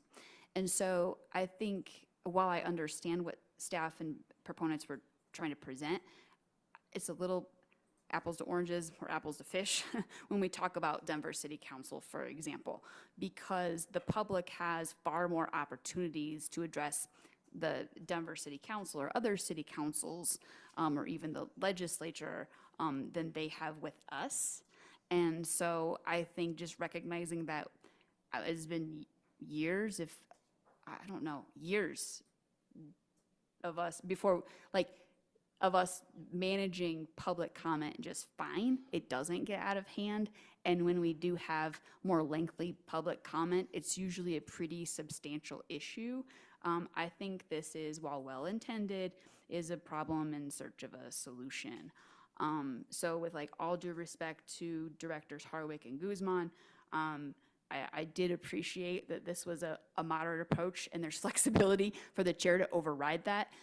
I just personally feel like it's a bad message if we say the expectation is we're going to curb the public's right to address their government, even if, you know, it's done with good intentions and we're anticipating, you know, maybe future problems. I think we would be better served if we put this aside for tonight, and if needed in the future, if, you know, this process is getting in our way of governing, then we address it then. Thank you. Thank you, Director Rusha. Director Guzman. Thank you. I hear you and I understand you. We were asked to do 3 simple things. Look at how we operate, look at how a few others operate, and then come back with a suggestion. We also looked at our operating guidelines, which do afford a great amount of authority to the chair who's running a meeting to navigate public comment. This is not a hard rule that we will cut off at an hour. It is for the purposes of planning an agenda to ensure that we have given time for a public statement with the suggestion and the encouragement for any chair to make appropriate decisions based on subject matter, up to and including having a separate meeting just to deal with issues that we know are going to be as a matter of fact, something that is going to take a lot of time and need and require our attention and listening and hearing skills for the public. Without going too far as to say we're only going to give you 30 seconds and 30 minutes and only the people who are speaking on a new topic may speak. We're trying to give a wide berth to the chair to be able to manage the function of public comment here for the board meeting. While we recognize that we do have to get work done, and this is the work that we're doing right now, the debate and the discussion to be able to take a vote on an action. And so I understand the desire to defend the First Amendment and have our free speech. That's perfectly acceptable. We try to strive to find a middle way to accomplish this in our policy and our guidelines for how we operate as a board. And so the suggestion came back to you. We've discussed this multiple times. I am going to bring you back to the board document, packet page 472, where we went back and researched, thank you, Mr. Kroll and board office staff, at looking at the last 3 years of monthly meetings for the board of directors. And there are 4 meetings that exceeded the 1-hour timeline, and that there was a commonality with all 4 of those meetings. We could have taken that to a separate hearing. We did not. We were just following what we do, right? What has been our practice. And so really the hour time limit far exceeds what we normally see as a board for public comment on a regular basis over the course of 3 years. This is not curtailing the public's participation in any way, and as stated, the chair may decide that it is more important to hear from the public during the meeting and allow that to continue on. But we were asked to come back with a recommendation on how to control the process and to organize it for us. And I don't mean control in a thumbs on top of it sort of way, just in terms of managing what our expectations are for the public and their participation and what we can expect as directors sitting here listening to public comment for a period of time, which is truly important. It does inform our policy and decision making. So I would encourage passing this to see how we can do for the rest of the year. We have often tested new ideas and new things, and we can all be very vigilant of how the chairs of committees and the chair of the board perform this year and communicate as directors if something is awry where we feel we're not being able to hear the public correctly. But even tonight, we had 17 speakers, and it lasted just over, by my count, a half an hour. I don't see why putting an hour time limit on this so that we can reconvene and come back to our work is an issue. And that was after doing multiple things that we don't typically do at every board meeting. So I would encourage your yes vote on this, and let's see how it goes. We can always come back and change. As Director Tisdale used to say in his lovely voice, what the board giveth, the board can taketh away. So there we go. Thank you, Director Guzman. Director Bouquet, just if I can speak for 1 second. This is, I understand, a difficult balance between 2 competing interests. There's the public comment period, which is incredibly important. There's also a predictability on when we actually vote on changes.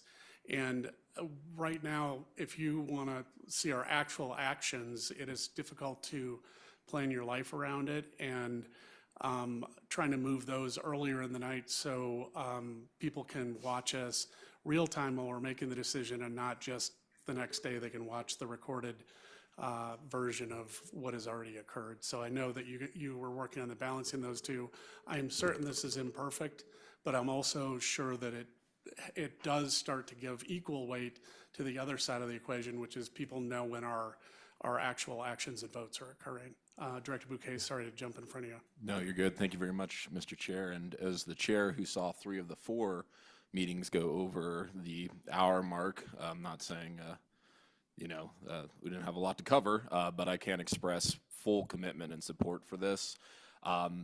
Several factors into it is the main factor I'm going to look into is 1, respect for our staff who do work their full times here at Blake Street, and then are committed to work, extra time when it comes down to these board meetings and listen to the discussion. It is important to hear the public comment. And the second point where I think about this and when it comes to it is when it comes to these controversial decisions. When you have it where you have 2 hours of public comment or an hour or just short of 2 hours of public comment, we are not actually getting to some of these issues until 8 p.m., 8:30, 9 o'clock at night. How is that fair for us to have a real conversation and actually be in full our cognitive abilities if we're going that late into the night to actually have a full debate? Because I'll be honest with you, and I know all of you have done this, and all of you who have sat into positions where the hours go late into the night, you're not doing a justice to your constituents. You're wanting to wrap up the meeting as quickly as possible. So that is my challenge for individuals who see we're taking away the First Amendment right from our constituents. We're not. We actually have flexibility where the chair can say, this is something where we want to hear from more folks, and we can easily extend it. I think this is a very more than fair compromise.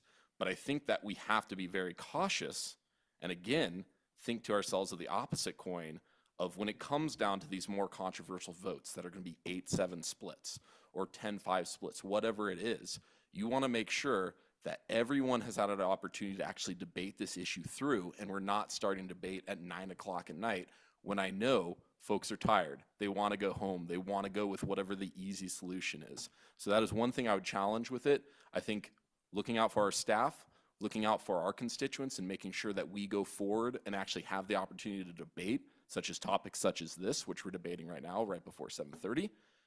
And that is what's going to be most fair to our constituents, to make the right decisions, not to make easy, quick decisions. Thank you. Thank you. Director Risha, yeah? Thank you, Mr. Chair. I have a question.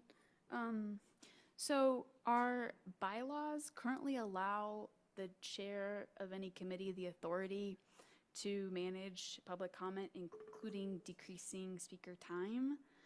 And bylaws are like rules. We've set our guidelines, but we also have our guidelines in our bylaws.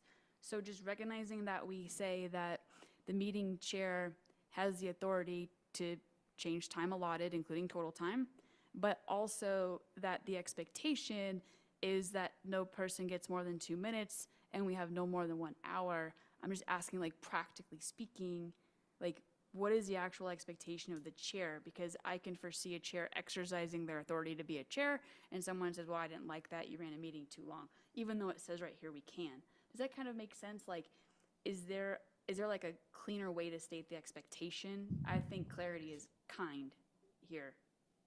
And that wasn't a trick question. I guess I'm trying to understand where that flexibility comes in this new proposal, because it's already in our rules that we have that flexibility. I am happy, Director Guzman, you want to, because I know you consider this. This is not a black and white rule where you can call a foul on the chair. I just want to put it that way, right? Like, we can throw a flag by walking over to the chair, getting the chair's attention during a meeting appropriately and saying, hey, this is running a bit long, can we speed things up here? I think that's just good communication amongst directors and collegiality, which is always an expectation of the board. We settled on 2 minutes because that seems to be reasonable. We didn't have anybody exceed, well, we had one person exceed 3 minutes tonight, which, you know, that's not a bad thing. The chair was polite, and they always have been for the last 4 chairs that I've had, to be able to say, hey, please wrap up your comments, you've exceeded your time. As a matter of controlling the movement of the meeting and allowing as many people to participate as possible. There have been some exceptions that have been made, some exceptions that have been called that may or may not make sense depending on who's speaking, including rearranging the list of speakers so that other elected officials who may only have a few minutes to speak can speak first and they jump the line. Now, I think communication, cooperation, collaboration are the things that we're looking for here without getting into rigid rule setting. We wanted to give guidance, and the guidance is there. 1 hour on the agenda, a full quarter of our allotted time every month to meet as a board given to the public so we can listen at a minimum. And at a minimum, to expect the public to be prepared to speak for 2 minutes and then move on to the next thing, the next speaker, the next item, the next discussion topic. We had several discussion topics in a row on multiple things tonight, and every speaker was respectful of that because everybody does deserve a chance to speak. So I believe in my heart part, that this is again, walking that tightrope between how do we get to the ability to do our job during our meeting, and how do we make allowance and provide space for the public to come in and speak to us well in advance of making those decisions. We've also included the rest of the guidelines, which are write to the board ahead of time, send an email, communicate with your director directly. All of those things are part of this. So it's not an attempt to curtail the public participation in the board. It's simply stating we have some rules and the chair can make some decisions. If we don't like it, we just talk to each other and figure that out. Thank you, Director Guzman. Secretary Nicholson's been, is this directly related to a point? Okay. Let me go over to Secretary Nicholson first.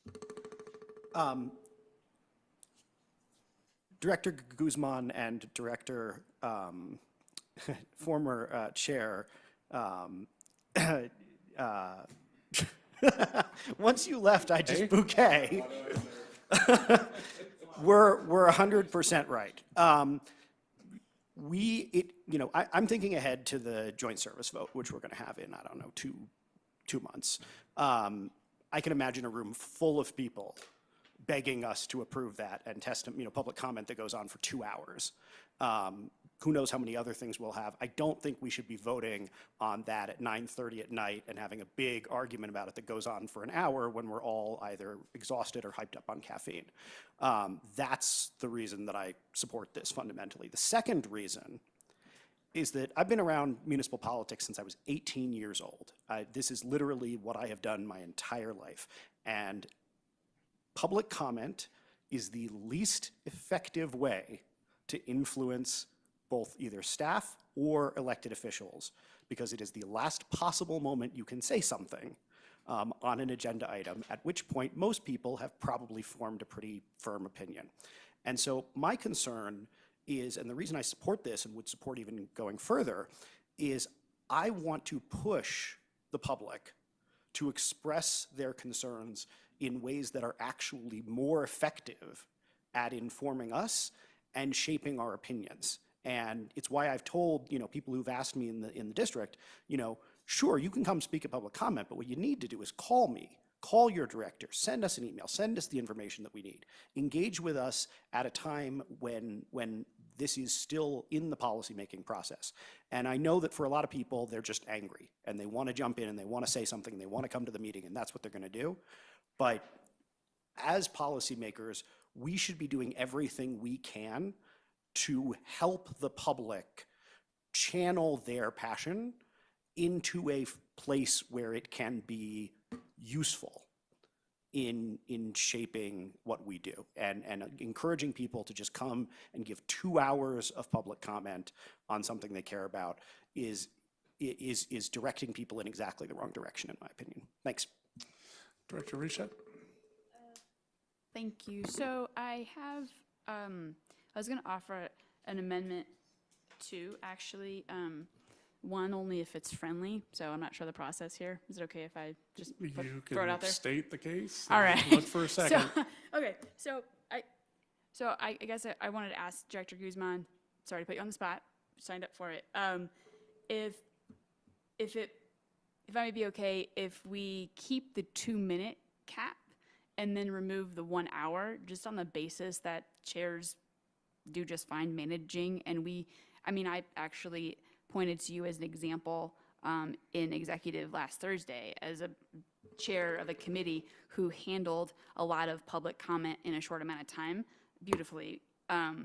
So I guess the motion I'd like to make, it would be just to strike the sentence regarding the 1 hour, because we already have that other bullet that says the chair can increase the amount of time, and so maybe it could say increase or decrease. Does that make sense? But I don't want to make that motion if it's not agreeable, and I won't take it personally. Just trying to be respectful. Look, I, as part of 3 people that brought this forward through committee to the board, I'm going to leave this proposal as it is, as a recommended action. What I would suggest is make the motion and see if there is a second from somebody else, and then let's vote and move on, because we do need to get back to the motion on the table. It's not going to hurt my feelings. I don't think it would hurt Director Harwick's feelings or Mr. Kroll's feelings. If this gets amended, this was what we brought forward based on what we were requested to do. And this was the culmination of that work, thoughtfully done. Thank you, Director Guzman. So there is a motion on the table. Is there a second? Is there a motion? Point of order? I'll just hold the motion. It's okay. No. You pulled it? Yeah. Okay, I sorry. didn't fully remember. I do actually have another motion. Sorry, but hey, you got me thinking. Actually, it was Secretary Nicholson's fault, because I was thinking while he was talking, and I just realized that we go to folks on the screen remote last. So if we are cutting off public comment at an hour, we'd run the risk of folks who are remote not having a chance of being heard. So I was just going to offer a motion that we add a line. Staff, like Mr. Kroll, can make conforming language that just says that the chair will alternate between in-person and remote speakers. And it doesn't have to be 1-1, right? But basically, I don't want to cut out folks who are stuck in a snowstorm at Evergreen, or have kids at home or whatever, from their ability to participate, right? If we're not necessarily going to get to them in the end. Mr. Chair. That was a Secretary motion, Dickinson? sloppy motion. It's a still, Yeah. I need a, I'll second. okay. So we have a second. So, may I? Yep. Very briefly, I actually think Director Rusha raises a good point, and because it is a very real possibility. Simpler than alternating back and forth, which I can imagine would be a bit of a pain for staff.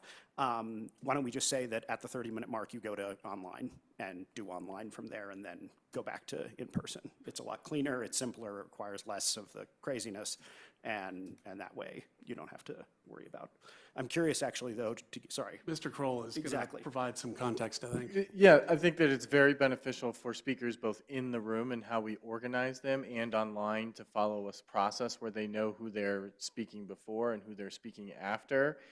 We, in nights when there's a lot of public comment, hand out and number public commenters, and then I go and find them and make them, get them ready to speak in the queue, and that makes things a lot more efficient.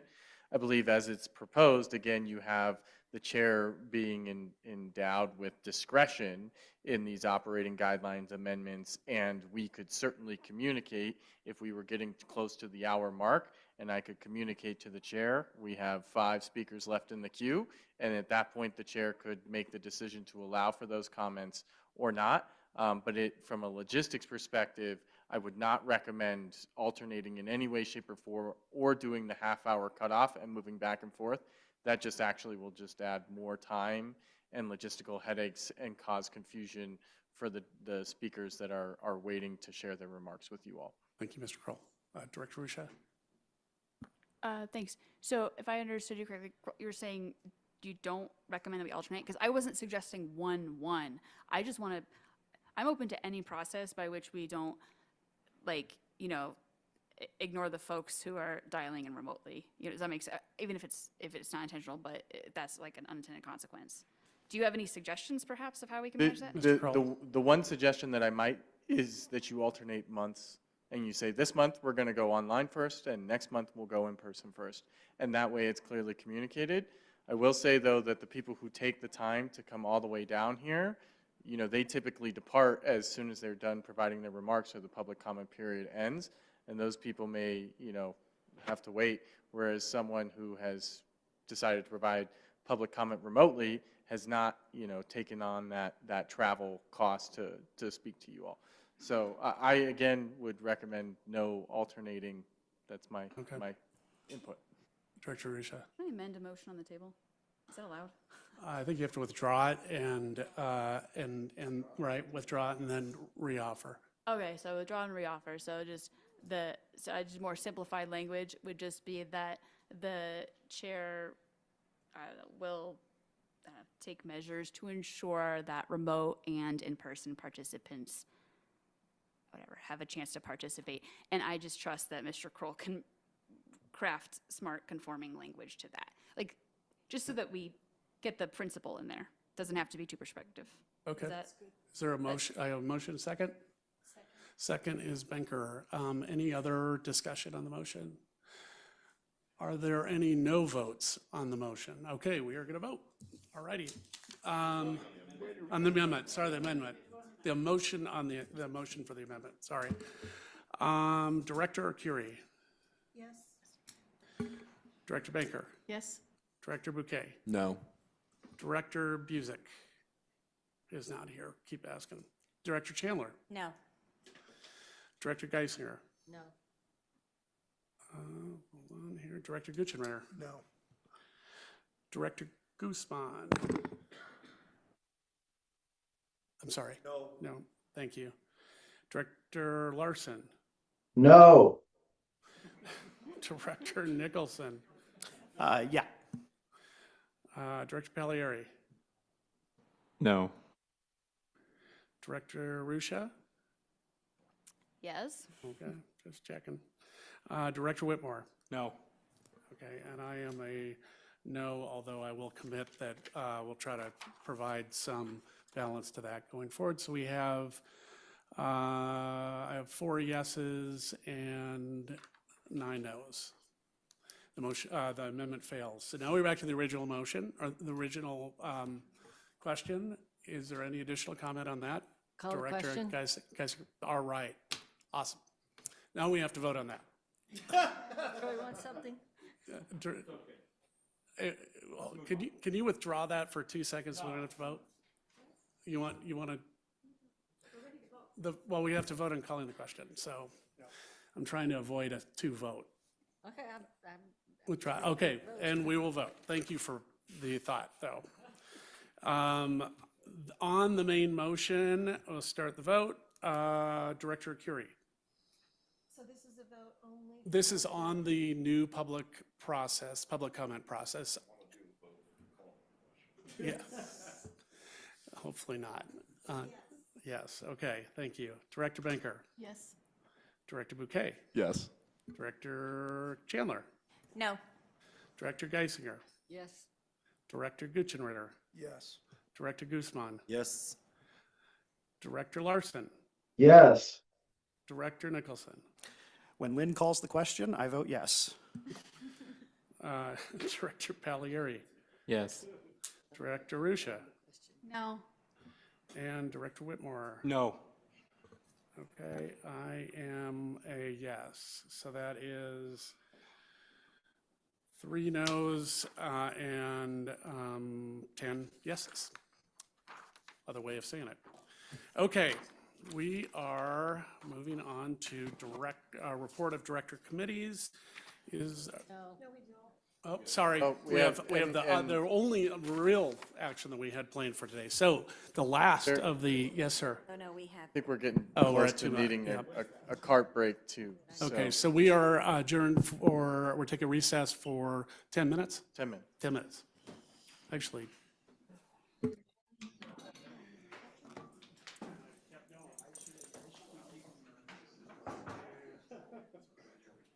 Will you make sure you turn your microphone on when you vote?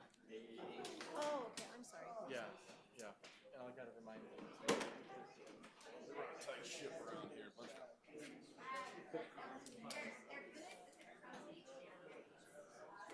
So we're going from 3 minutes public comment until 2? Unless Like, this was meant to be the empowerment of the chair to do what they need to do.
I need to grab my water bottle.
I mean, Karen, the next call. I know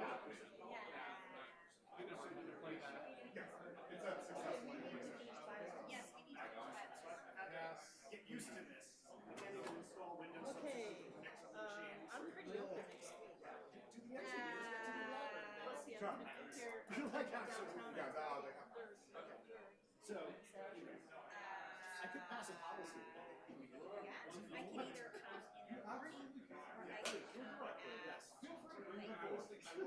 I'm not something.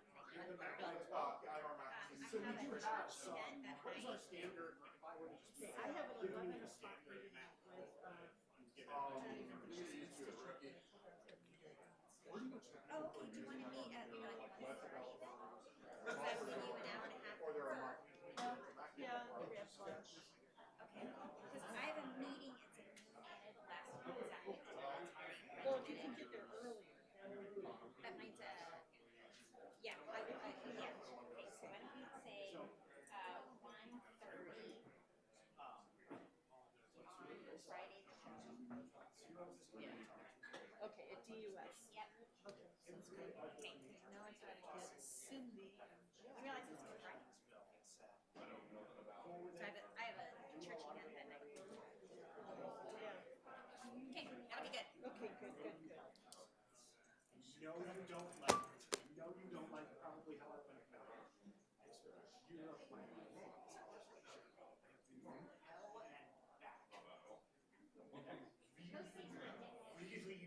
Really wanted to pass. And it does more than just a little bit. You can make some big decisions. Just means I have to do this. I am asking you very nicely. It doesn't even matter how much in the grand scheme of things. So you want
This requires every single major agency in the state to give the same corpus of information. That makes it significantly easier to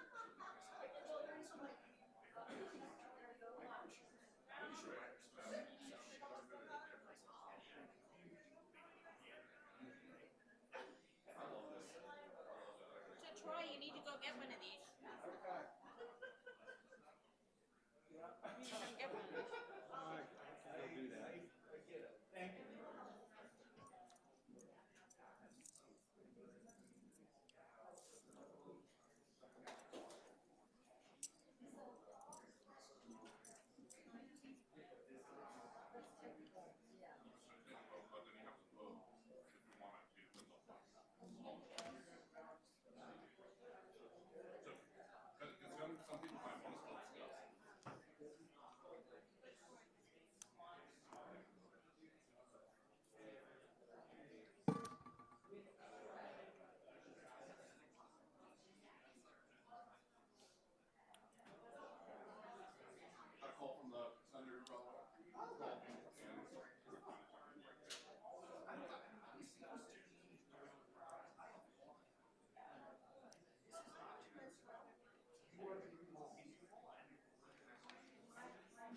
I better run to the restroom.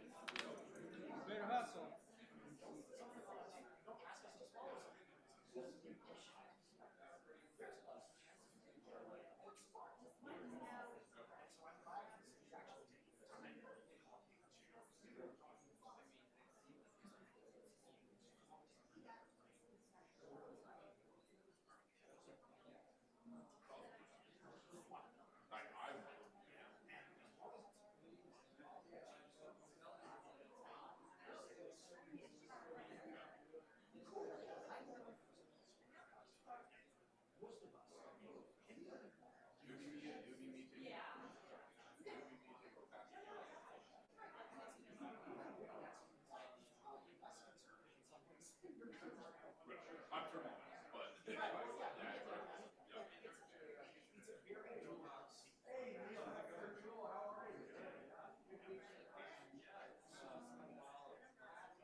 Well, I looked at it quickly before I left. You're good with just the general slides. Yeah. Well, the best part were your notes. Yeah, it's, I mean, that's the slides are almost made as like, this is just, it always looks better that we're not talking off the cuff when you have slides. You know, you're prepared and, you know, thoughtful about it. Yeah, let me take a. Look at the notes, let me know. We'll decide how to divide. I think.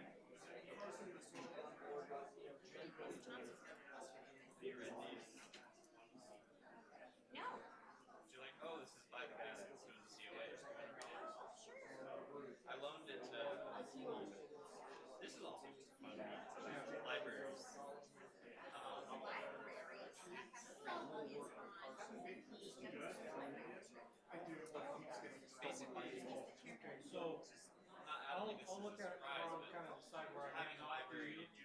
Kind of your point. It's really fascinating. Well, just mortality rates. It's good to have you come up. Sorry about that. Okay. With me, and maybe I'll just. That one was a really good idea. I got that one from my cousin. We'll find a division point. You know, when you get into more on the work rail, studying what they're being studied, so they understand that it's our study, it's our study. Jared us about abstract solution. I think you might be very effective. It's a tool.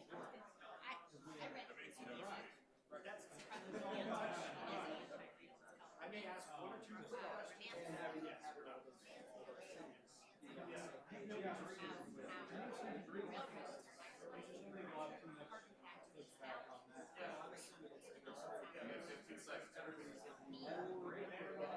Yeah, the interesting is, does he mean like passenger rail or rail was all across the Mostly, I mean, passenger rails. You know how passenger rails, I mean, I remember my great aunt, she used to tell us how wonderful it was riding the rail and this and that. My grandma's still upset that Amtrak stopped service. It would be more interesting if sometimes you get a part of this to say all rail comes in from Right. don't know any people. Right, freight rail is actually necessary for the movement of troops and. In Europe, they say that they're jealous of our freight system. Our freight system is amazing. And the American are jealous of their passenger system. And it perhaps those great areas, more or less, but. Absolutely true. Absolutely right.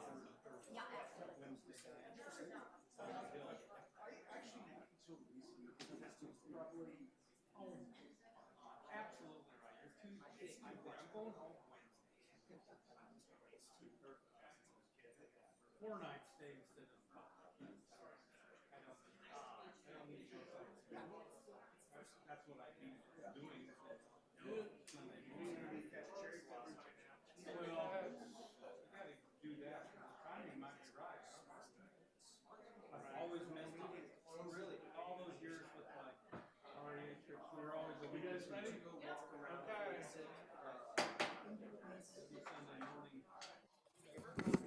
We are back in session and I ask everyone to find their seats. We have just a few topics left. We have the original recommended action from the agenda today. It is on House Bill 26-1269, a board taking a position to monitor the House bill regarding transit access. Can I have a motion? So moved. Second. Whitmore and Gutschenritter. Whitmore got it, and Gutschenritter the second. Director Nicholson, would you like to speak first about this? Sure. So I appreciate the opportunity to talk about this bill. I've helped out with it for a bit, and I think that the most important thing to know about this is there's no fiscal note to the state. There's no fiscal note to RTD after having made a bunch of changes over the last 2 weeks.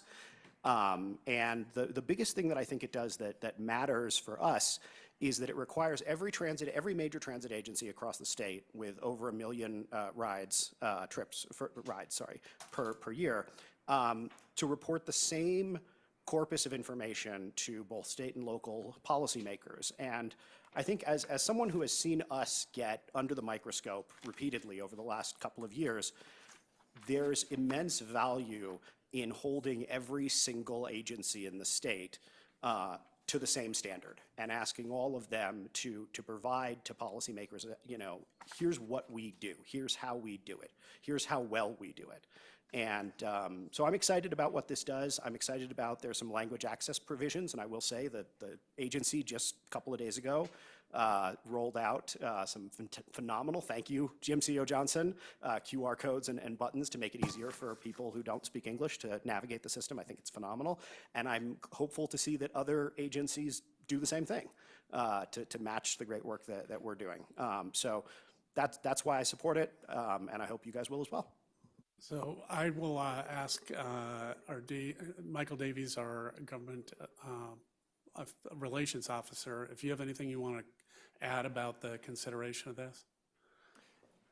Thank you, Chair and members of the board. Michael Davies, Government Relations Officer. I don't have a lot to add, but just recapping what I mentioned to the Executive Committee is that amendments were made to this Wednesday prior to the Thursday Executive Committee, and therefore the board report isn't incredibly relevant anymore.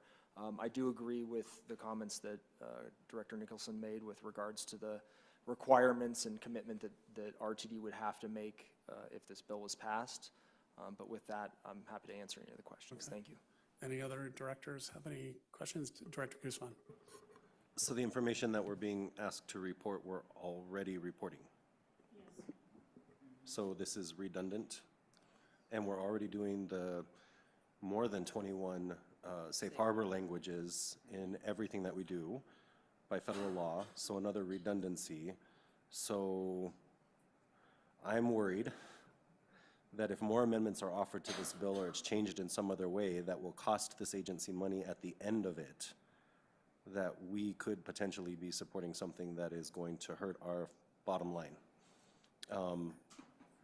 There's also, I received an outstanding question about whether, no disrespect intended, the director who's been working on this bill outside of the auspices of the board should be voting at all on this because of the conflict of interest therein and the breach of fiduciary duty. So I bring that to the fore just as commentary, I guess. The motion or the action is for monitor, not support, but all your points are valid. Director Baker? Okay. First, my apologies, Director Nicholson, but I'm going to offer a substitute motion to oppose this. Currently, there is no Senate sponsor. We already do the programs that are listed in the bill, except for providing the state legislature with another report. So, I know the legislature, is definitely trying to get our attention, and they're upset with us on many things. And so consequently, they've asked over the past 2 years for many, many reports from us. I just feel that this is redundant and that we should oppose the bill. So you made a motion to change. Okay, is there a second? I second. Second by Chandler. Mr. Kroll? I would just ask Director Benker to clarify that you're making a motion to amend the motion to monitor, to modify that to say you would oppose. Thank you. Yes, I make a motion to monitor, to change from monitor this bill to oppose this bill. Good. Okay. I second. Second. Any discussion? Director Rusha. I have a clarifying question. Hopefully it's not out of order now that a motion's been made to amend, but practically speaking, are we already monitoring this bill? I know we're not registered as monitoring. I don't know if maybe we should be, since we're obviously actively monitoring and engaging with the bill sponsors, but is that something that staff could address? Are we voting on a thing that we're already doing? I guess what I'm asking. Anyone from staff want to provide any? Mr. Davies? Yes, thank you, Director Rusha. By all means, we are monitoring this legislation. Okay. Director Larson, sorry if I missed you with your hand up.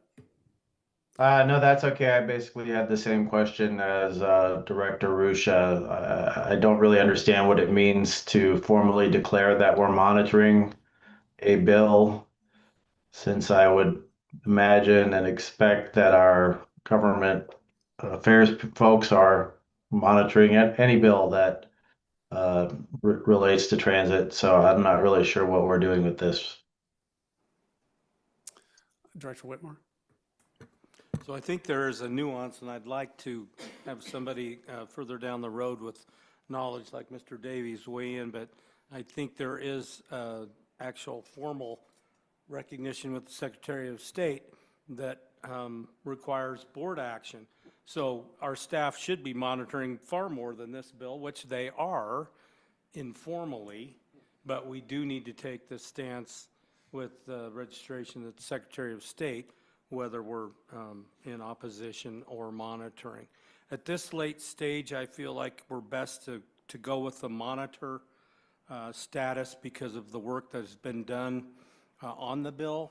I think going negative here at this time sends the wrong message, folks. So I would urge that we retain monitor as our official position. Thank you. Secretary Nicholson? Yeah, I just wanted to add, and I don't know if this needs to be a formal motion or just the sense of the board, but I agree with Director Guzman. If the bill were to change to have a fiscal note to RTD or to the state, we should oppose it.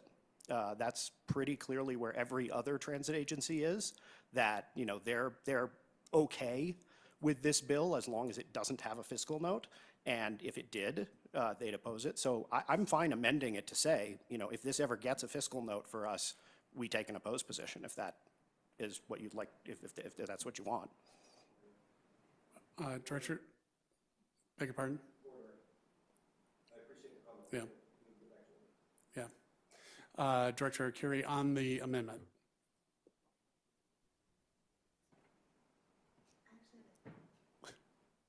I actually had a clarifying question of Mr. Davies, but this is not an appropriate If it's on the amendment, otherwise I'll come back to you after we vote on the amendment. Okay. I'll wait, thank you.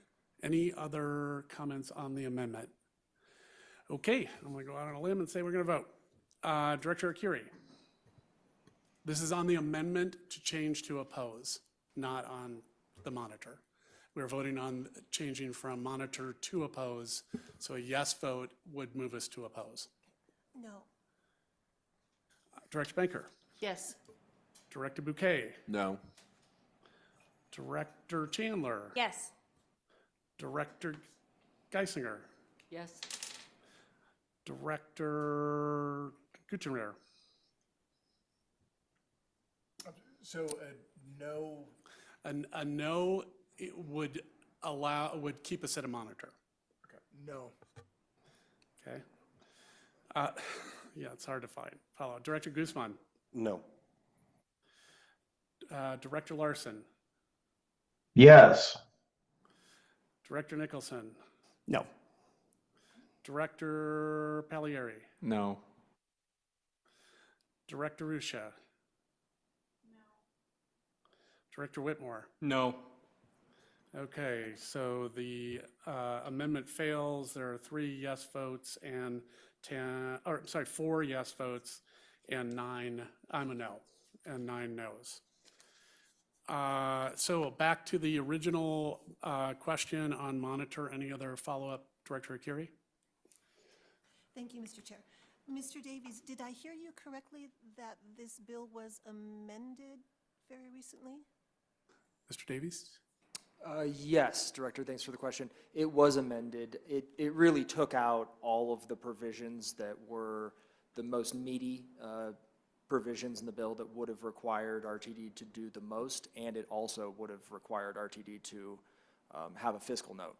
There would have need to be technology procured, there would need to be full-time employees added, and there potentially would have to be external services procured if we were to meet the requirements of the bill prior to amendment. So those amendments removed all of those sections of the bill, and so what we're left with now is requirements for RTD to add information with regards to maps and fares to designated transit stations. And the agency only needs to do that as it regularly plans and does maintenance or replacement of signage in those transit stations. And then two, as mentioned, there's a new requirement with regards to another report. That report is on top of the reporting requirements in both SB 230 and SB 161. So this is just a further another report at the beginning of 2028 that RTD has to submit to the governor and legislature. Thank you. Treasurer Banker. Another quick question for Mr. Davies. Since there is no Senate sponsor, if there is a Senate sponsor, would you please notify the board right away? Yes, absolutely. Thank you. Any other discussion on the main motion? Director Curie. I have a question for Director Banker. Great. So if there is no Senate sponsor, does that mean the bill cannot be heard in a Senate committee nor Well, go to the it Senate would, floor? my understanding, it would die because it has, as you know, you work there. I just want to make Yeah, sure it has that to I be passed by remember both houses and signed by the governor. All right. Okay. Any other discussion? Director Rusha? Thank you, sir. This might be slightly out of date because it's how it goes, but just looking at the Secretary of State's website, there are 13 parties local governments that oppose the bill and are moving to amend and one that opposes. And I personally am fine with the stuff that relates to RTD. I'm a little nervous about us as a body telling other governments what they should be doing, and I understand there could have been some more recent developments in the last couple of days. I'm just going off of official information, which lobbyists are required by law to update within 24 hours. Thanks. Thank you. Secretary Nicholson. I just wanted to ask Mr. Davies if he could speak to what the positions of the other transit agencies were at the meeting last week. If you can sort of classify, because you're right that many of them came into that with an amend, and they gave, I'll let you speak to that. Mr. Davies? Yeah, thank you for the question.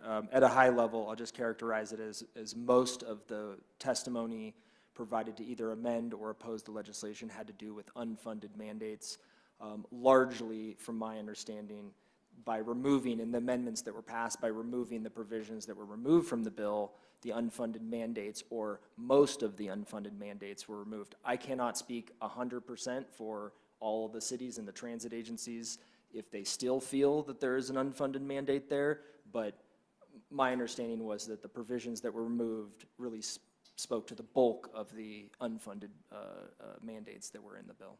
Okay. All right. We're going to go ahead and vote. And this is on the main motion to monitor this said legislation. Director Arcuri? Yes. Director Banker? Yes. Director Bouquet? Yes. Director Chandler? Yes, I am very, very concerned, but I will vote yes. Monitor. Tenuousness, yes. Director Geisinger? Yes. Director Guttenreiter? Yes. Director Guzman? Yes. Director Larson? No. Director Nicholson? Out of respect to Director Guzman, abstain. Okay, just Director Pagliari? Yes. Director Rusha? Sure, yes. Director Whitmore? Yes. And I am a yes.